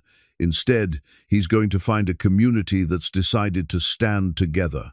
The defensive preparations had been completed throughout the afternoon, with the men from Cedar Ridge taking positions that would allow them to create crossfires and protect each other during the expected assault. Billy Garrett had positioned himself near the stable where he could cover the main approach to the cabin. Tom Morrison had taken the loft of the small barn, giving him an elevated view of the entire clearing. Father Santos, despite carrying no weapon, had stationed himself where he could tend to wounded and offer spiritual comfort to those who might need it. The Panther's behavior had grown increasingly agitated as the day progressed, its restless movements suggesting that it could sense the approaching danger with senses far more acute than those possessed by humans. The great cat had begun a systematic patrol of the cabin's perimeter, marking its territory with scent and making its presence known to any potential intruders. Timothy had been sent back to town despite his protests, but not before Jack had given him specific instructions about what to do if the worst happened. "You tell people what really occurred here," Jack had said, pressing the boy's hand between his own. "Tell them about the blessing and the Panther and how sometimes friendship can cross the boundaries between species. Make sure they understand that what happened here was about more than just gunfighting." As evening approached, the tension in the air became almost palpable. The defenders checked their weapons repeatedly, their movements betraying the nervous energy of men preparing for violence. Even Father Santos, whose faith had sustained him through many dangerous situations, seemed affected by the weight of approaching conflict. Jack had positioned himself on the cabin's front porch, where his Winchester could cover the main approach while allowing him to remain seated. His wound made standing for extended periods impossible, but from his chair, he could still command the central area of the defensive position. The Panther had taken its place beside him, its massive frame serving as both psychological deterrent and physical protection. 37 years, Jack said quietly, speaking to no one in particular as the sun began to set behind the mountain peaks. "That's how long I've been carrying a gun and using it to settle disputes. Never thought I'd end my career defending my own front porch with a Panther for backup." The irony wasn't lost on any of the assembled defenders. Jack Dalton, the feared gunfighter who'd spent decades as a solitary figure, was making his last stand surrounded by friends and protected by an animal that represented the mysterious connections binding all living things together. Dr. Henderson had remained despite the danger, his medical bag positioned where he could quickly reach anyone who might be wounded in the coming fight. Jack, I want you to know that regardless of what happens tonight, you've given this community something to be proud of. People will remember how you brought them together. The Winchester's familiar weight across Jack's lap reminded him of countless other times he'd prepared for gunfights, but this occasion felt fundamentally different. In the past, his weapons had been tools of solitary violence, instruments he'd used to impose his will on dangerous situations. Tonight, the rifle represented something else entirely, a means of protecting people he'd come to love and defending values that transcended his own survival. Billy Garrett's voice carried across the clearing from his position near the stable. Movement in the tree line. Looks like riders approaching from the south trail. The Panther's reaction was immediate and dramatic. The great cat rose to its feet, every muscle in its powerful frame tensing with readiness. Its lips pulled back in a silent snarl, revealing fangs that gleamed white in the fading light. The animal's golden eyes fixed on the forest edge, where the first signs of approaching riders had been spotted. 6 men, just like the letter promised. Tom Morrison called down from the barn loft. Frank Brennan's in the lead. They're taking their time, probably trying to figure out why there are so many people here. Jack worked the Winchester's lever action, chambering around and feeling the familiar satisfaction of a weapon ready for use. The metallic sound seemed to galvanize the other defenders, and the clearing filled with the subtle sounds of men preparing for battle, safety catches being released, cartridges being checked, final prayers being whispered. "Frank Brennan!" Jack called out, his voice carrying across the clearing with surprising strength. "You came for me, and here I am. But you should know that these folks standing with me aren't part of our quarrel. You want revenge for your brother, you can have it. But you'll leave the innocent people out of this." The response came in Frank Brennan's voice, rougher and less controlled than his brother Cole's had been. "Dalton, you killed my blood, and now I'm gonna kill yours. Don't matter how many townspeople you got hiding behind, we came prepared for a fight." The Panther's growl grew louder at the sound of the outlaw's voice, the animal's instinctive recognition of threat combining with its protective loyalty to Jack. The great cat had positioned itself where it could spring into action at a moment's notice, its powerful haunches coiled with the potential energy of a natural-born killer. Father Santos had begun a quiet prayer in Spanish, his voice carrying the rhythm of words spoken in times of crisis. The other defenders listened to the familiar cadence with comfort, drawing strength from the priest's faith, even as they prepared to take lives in defense of their own. The loaded Winchester represented more than just Jack's final preparation for battle. It symbolized the transformation of a solitary gunfighter into the focal point of a community's determination to protect what it valued most. The rifle's weight across his legs reminded Jack that he was no longer fighting just for his own survival, but for the preservation of something larger and more important than any individual life. As the last light of day faded from the western sky and the first stars appeared overhead, Jack Dalton prepared to fight his final battle. The Panther beside him served as both guardian and symbol, a living reminder that loyalty and courage could transcend the boundaries between species, and that sometimes the most unlikely friendships produced the strongest bonds. The Winchester was ready. The Panther was ready. The community of Cedar Ridge had declared itself ready to stand with the man who had protected them for so many years. All that remained was for Frank Brennan to make his choice between wisdom and vengeance, between retreat and the violence that would determine how this remarkable story would end. The Panther's roar shattered the mountain silence, like thunder rolling across the peaks, a sound so primal and powerful that it seemed to awaken something ancient in the wilderness itself. The great cat's voice echoed off the canyon walls and reverberated through the forest, carrying with it a message that transcended human understanding. This was a declaration of war, a promise of protection, and a challenge that reached back to the dawn of time when such battles determined the fate of territories and the survival of the strong. Frank Brennan's horse reared at the sound, nearly unseating the outlaw leader as the animal's instincts screamed warnings about the apex predator that had just announced its presence. The other members of his gang fought to control their own mounts, their carefully planned assault beginning to unravel before the first shot had been fired. "What in hell was that?" shouted Pete Rawlings, Frank's lieutenant and a man whose nerve had carried him through dozens of robberies and gunfights. But there was something in the Panther's roar that spoke to fears buried deep in human DNA, fears that no amount of experience with violence could completely overcome. The Panther stood at the edge of Jack's porch, its magnificent frame silhouetted against the cabin's lamplight, like some mythical guardian creature from the stories of ancient peoples. Its golden eyes reflected the flickering flames with an inner fire that seemed to burn with supernatural intensity. The great cat's lips were pulled back in a snarl that revealed fangs capable of crushing bone, and its muscles rippled beneath its sleek black coat with the promise of devastating violence.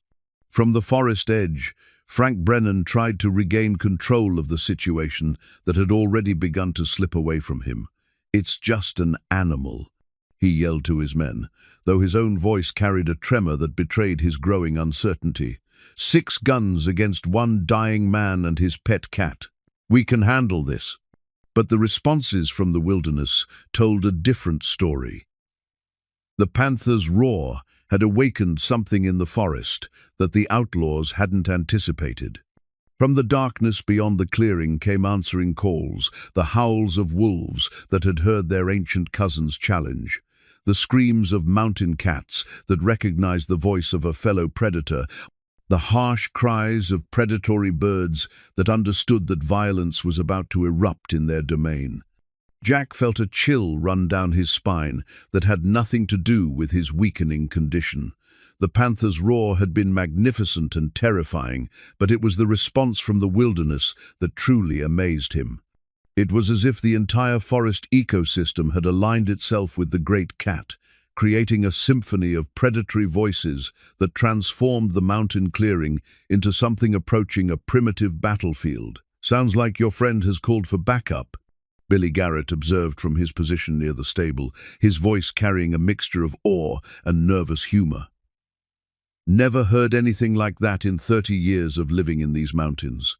The Panther's roar had accomplished something that no amount of strategic planning could have achieved. It had thrown Frank Brennan's gang into disarray, while simultaneously announcing to every living thing within miles that a Panther's roar, significant confrontation was about to take place.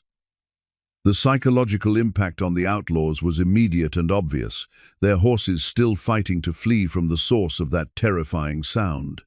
Dr. Henderson, who had witnessed many strange things during his years as a frontier physician, found himself staring at the Panther with something approaching religious awe. "That wasn't just an animal making noise," he said quietly. "That was a war cry.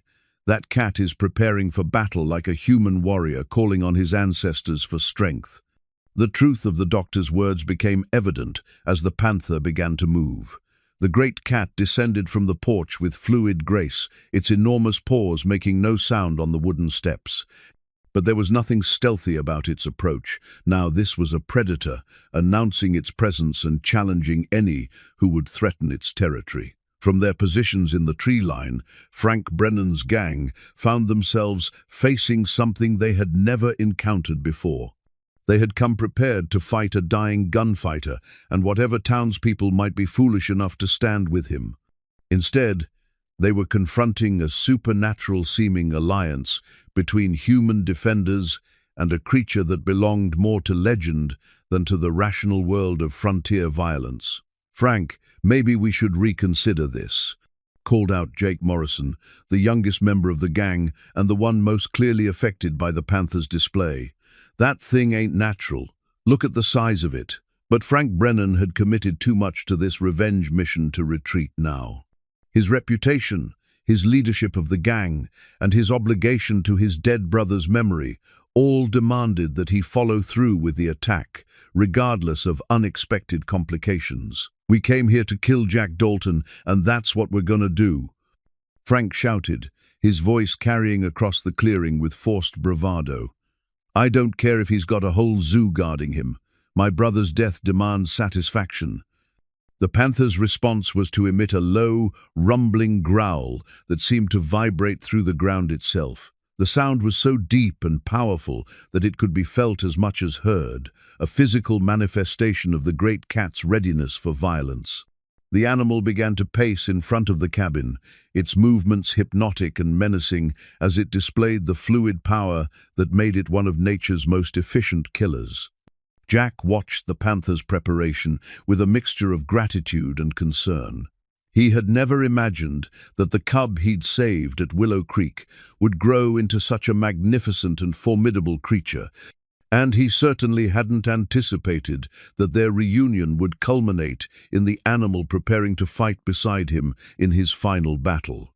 "Easy, boy," Jack murmured, though he made no attempt to restrain the panther's aggressive display. "Save your strength for when they actually make their move. Let them think about what they're facing for a few more minutes." The distinctive roar had served its purpose as both battle cry and psychological weapon, but it had also accomplished something more subtle and perhaps more important. The sound had transformed the character of the confrontation from a simple revenge killing into something approaching a mythical contest between the forces of loyalty and vengeance, between the bonds that unite communities and the violence that tears them apart. Father Santos had stopped his quiet praying to stare at the panther with undisguised wonder. "In all my years of ministry," he said softly, "I have never witnessed anything that spoke so clearly of divine intervention. That animal's roar was like the voice of justice itself, demanding to be heard." The echoes of the panther's challenge were still reverberating through the mountain valleys when Frank Brennan made his decision. Whether driven by wounded pride, loyalty to his dead brother, or simple inability to retreat from a course of action he'd committed himself to, the outlaw leader spurred his horse forward into the clearing. "Come on, boys," he yelled to his men. "Time to finish this." The battle for Jack's cabin was about to begin, and the panther's roar had ensured that it would be unlike any gunfight the Nevada Territory had ever witnessed. The great cat's challenge had awakened not just the wilderness around them, but something primitive and powerful in all the participants, a recognition that this confrontation would determine more than just the fate of individual lives. As the first shots rang out across the clearing, the panther's roar continued to echo in the memory of everyone present, a sound that would haunt their dreams and define their understanding of what it meant to stand together in the face of overwhelming odds.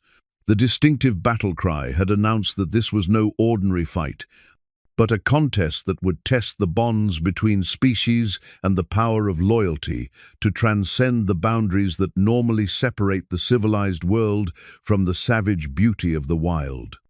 Fresh blood matted the panther's sleek black coat where Frank Brennan's bullet had grazed its shoulder, but the wound only seemed to fuel the great cat's fury. The panther's battle scars were already forming parallel lines, where an outlaw's knife had found its mark during the chaotic melee, and a shallow cut across its flank, where another bullet had come too close for comfort. These injuries mirrored the old scars that crisscrossed Jack's weathered body, creating a visual bond between man and beast that spoke to their shared experience of violence and survival. The gunfight had erupted with devastating swiftness once Frank Brennan committed his gang to the attack. Jack's Winchester had spoken first, its sharp report echoing across the clearing as the dying gunfighter proved that his aim remained true even as his strength failed.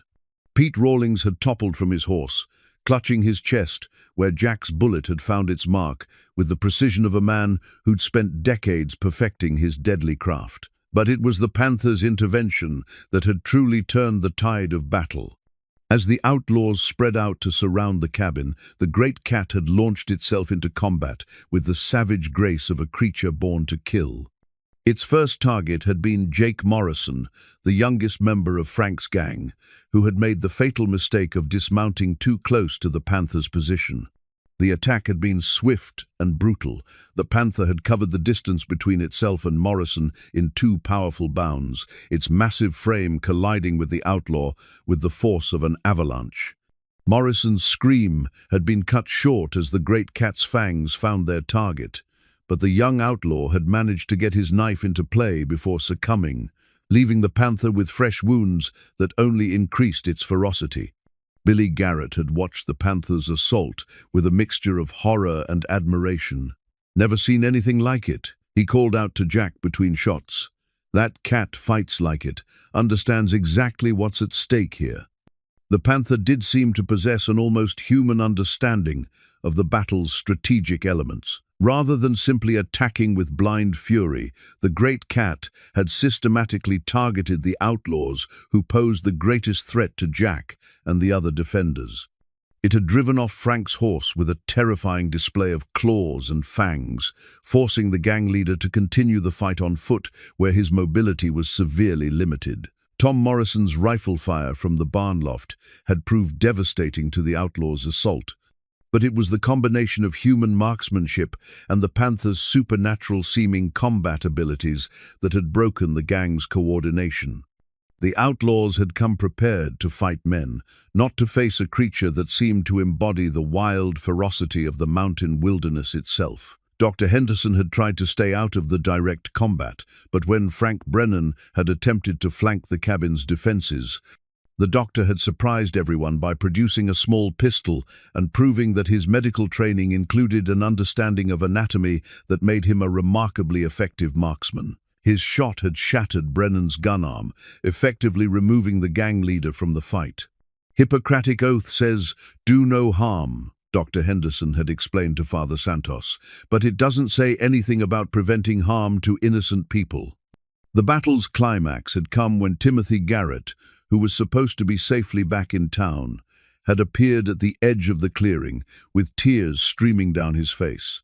The boy had ridden out, despite his parents' instructions, driven by a desperate need to be with Jack during what he somehow knew would be the gunfighter's final moments. "Timothy, get down!" Billy Garrett had shouted to his son, but the boy's appearance had distracted him from the wounded outlaw who was raising his rifle for one last shot at Jack.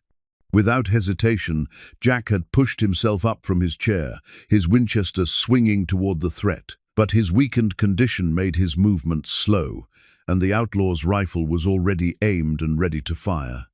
It was then that the Panther had made its most crucial intervention, launching itself through the air with such force that it knocked both Jack and the threatening outlaw to the ground. The collision had probably saved Jack's life, but it had cost him what little strength remained in his failing body. As he lay on the cabin's porch with the Panther's warm bulk pressed against his side, Jack could feel his life ebbing away with each labored breath. The bullet wound that had been slowly killing him had finally won its race against time, aided by the physical trauma of the battle. But Timothy was safe. The boy knelt beside Jack and the wounded Panther, his small hands moving gently over the great cat's injured flank as tears coursed down his cheeks. The Panther, despite its own wounds, had positioned itself protectively over Jack's prone form, its golden eyes still alert for any remaining threats. "You saved him," Timothy whispered to the Panther, his voice choked with emotion. "You saved Mr. Dalton, and you saved me too." The Panther's response was a weak but unmistakable purr, a sound that spoke of satisfaction and completion despite the pain of its injuries. The great cat had fulfilled its purpose, repaying the debt it owed to the man who had saved its life years ago. The fresh scars it now bore were badges of honor, proof of loyalty that transcended the boundaries between species. Sarah had emerged from the cabin where she'd been tending to wounded defenders, her face pale with shock as she saw her brother's condition. "Jack, hold on," she pleaded, kneeling beside him on the porch. "Dr. Henderson, can you do something?" But Jack's eyes had already taken on the glassy look of approaching death. and his breathing had become the shallow, irregular pattern that experienced frontier people recognized as a body's final struggle. The gunfight had ended. The outlaws were dead or scattered, but the cost of victory had been higher than anyone had anticipated. "Sarah," Jack whispered, his voice so weak that she had to lean close to hear him. "Tell everyone what happened here. Tell them about the Panther and the blessing, and how sometimes the best friendships come from the most unexpected places." The Panther's mournful cry echoed across the clearing as Jack Dalton drew his final breath, a sound of grief so profound that it seemed to come from the very soul of the wilderness itself. The great cat's battle scars glistened with fresh blood in the lamplight, but its wounds were nothing compared to the emotional devastation of losing the human who had defined its understanding of loyalty and love. Frank Brennan's gang had been defeated, their leader's quest for revenge ending in failure and death. But the true victory belonged to the Panther, whose courage and devotion had ensured that Jack's final moments were spent surrounded by friends and family, rather than alone in violent death. The fresh scars the great cat now bore were proof that some bonds are worth any sacrifice, and that loyalty, once given, demands nothing less than everything in return. The stone memorial that marked Jack Dalton's grave was simple and unpretentious, carved from local granite by Tom Morrison, who discovered he had an unexpected talent for working stone. The inscription read simply, "Jack Roughneck Dalton, he saved a life and found his soul." Below these words, Morrison had carved a remarkably detailed image of a panther, its head raised as if scanning the horizon for threats that would never come. For 3 days after Jack's death, the panther had maintained an unwavering vigil beside the fresh grave, refusing food and water despite the gentle entreaties of Sarah and the other townspeople who had come to pay their respects. The great cat lay stretched along the length of the grave, its massive head resting on its paws, its golden eyes fixed on the simple wooden cross that would later be replaced by the stone marker. On the 4th morning, Timothy Garrett had arrived at the gravesite, carrying fresh water and strips of jerky, determined to coax the mourning animal into eating. He'd found the panther in the same position, but something in its posture had changed. The great cat's ears were no longer flattened with grief, and its eyes, while still sad, had regained some of their alert intelligence. "You have to eat something," Timothy had whispered, settling beside the panther with the easy acceptance of childhood. "Mr. Dalton wouldn't want you to die too. He'd want you to live and remember him." As if understanding the boy's words, the panther had slowly raised its head and accepted the offered water, lapping gratefully from the tin cup Timothy held for it. The simple act of caring for the animal had created a bond between boy and panther that would last for years to come, a connection that bridged the gap left by Jack's death. The funeral itself had drawn people from across the Nevada territory, creating what many described as the largest gathering in the region's history. Miners, ranchers, shopkeepers, and their families had traveled for days to pay their respects to the man who had protected them for so many years. But it was the presence of Joseph Running Bear and a delegation of Paiute elders that had truly transformed the occasion from a simple funeral into something approaching a sacred ceremony. The spirit guardian has completed its sacred duty. Joseph Running Bear had intoned as he placed traditional offerings on Jack's grave. The blessing given at Willow Creek has been fulfilled, and the circle is now complete. The panther will return to the wild, but it will carry with it the memory of a friendship that honored both worlds. Father Santos had conducted the Christian service with his usual dignity, but he had also welcomed the Paiute blessing as a recognition that some truths transcended religious boundaries. "Whether we call it divine providence or the wisdom of the wilderness," the priest had said, "what we witnessed here was a love that conquered death itself." Sarah had decided to remain in Cedar Ridge, using her inheritance from her late husband to purchase property near her brother's grave. She'd established a small school where she taught reading and writing to the children of the territory, including Timothy Garrett, who had become her most devoted student and the unofficial keeper of Jack's story. Every child who passes through this school will learn about your uncle and his panther," she'd promised during one of her daily visits to the grave.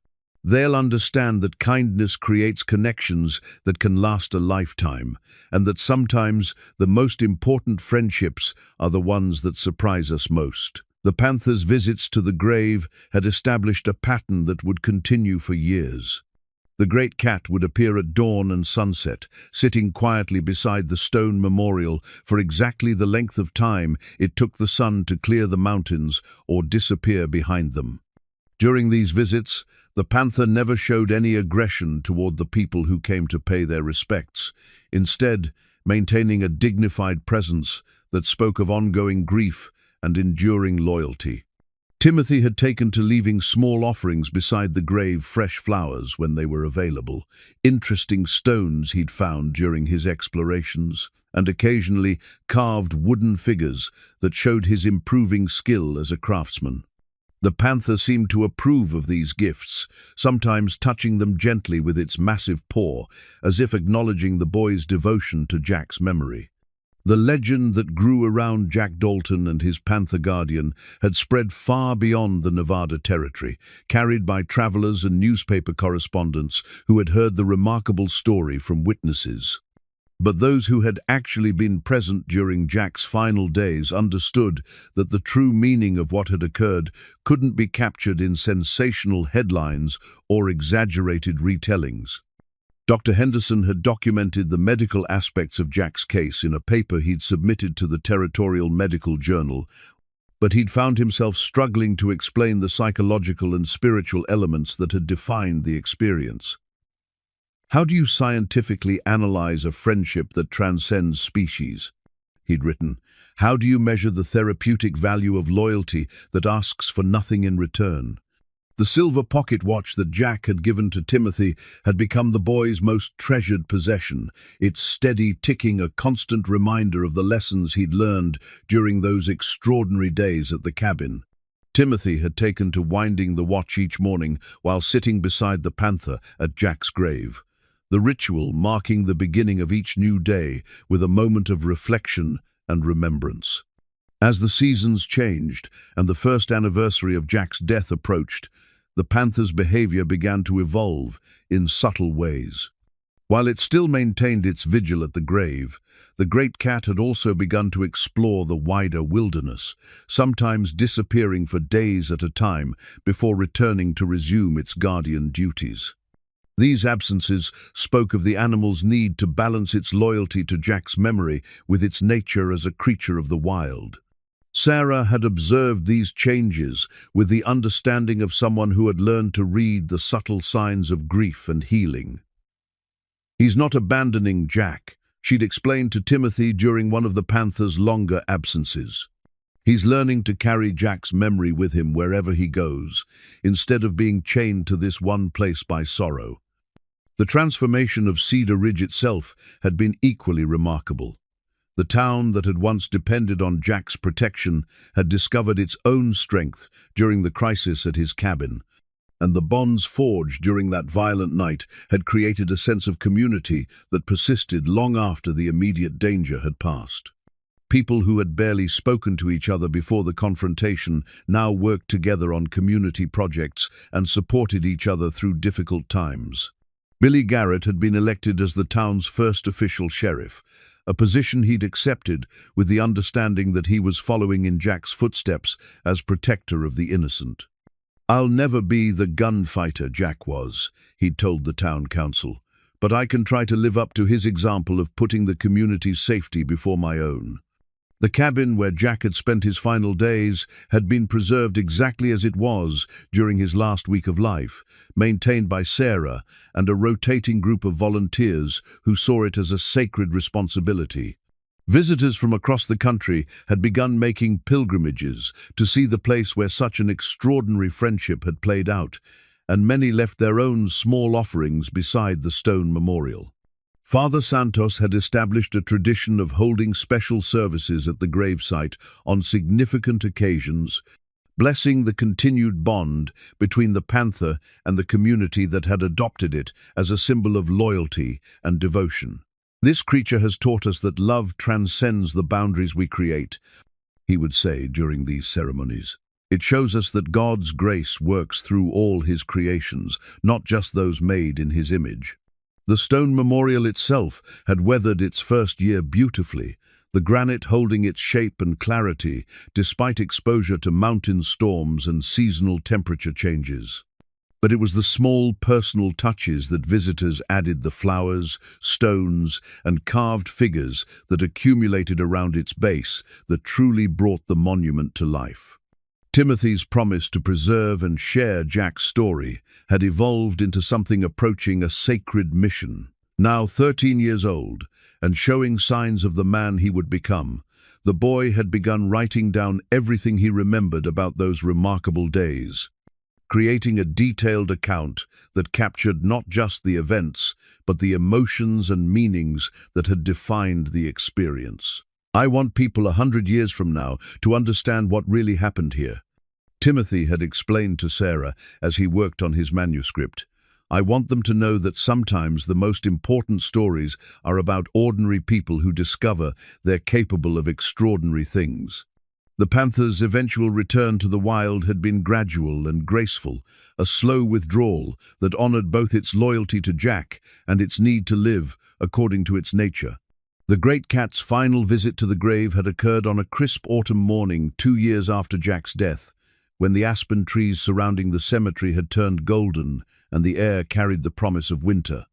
Timothy had been present for that last vigil, sitting quietly beside the stone memorial as the panther paid its final respects to the man who had saved its life and defined its understanding of love.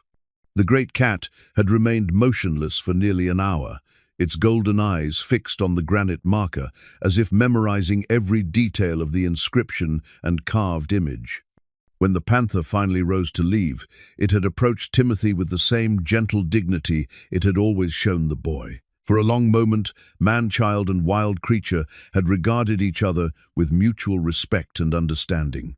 Then the panther had touched its massive head to Timothy's shoulder in a gesture that seemed to transfer the responsibility for Jack's memory from the guardian animal to the boy who would carry the story into the future. The great cat had disappeared into the wilderness that morning, but its legacy lived on in the changed lives of everyone who had witnessed its devotion. The stone memorial stood as a permanent reminder that love and loyalty could transcend every boundary that normally separated different forms of life, and that sometimes the most profound friendships developed between the most unlikely companions. Jack Roughneck Dalton had died as he had lived protecting others and standing firm in the face of danger. But his true victory lay not in the gunfight that ended his life, but in the relationships he had forged and the community he had helped create. The panther that had once been a helpless cub had grown into a magnificent guardian, whose loyalty had transformed a dying gunfighter's final days into a testament to the power of love to conquer fear, loneliness, and even death itself. The stone memorial would endure for generations, a silent witness to the truth that kindness, once given, creates bonds that time cannot break and death cannot sever. In the end, Jack Dalton's greatest gunfight had been against the cynicism and isolation that threatened to consume his soul, and his victory had been measured not in the enemies he had defeated, but in the friends who had chosen to stand with him when his last battle finally came.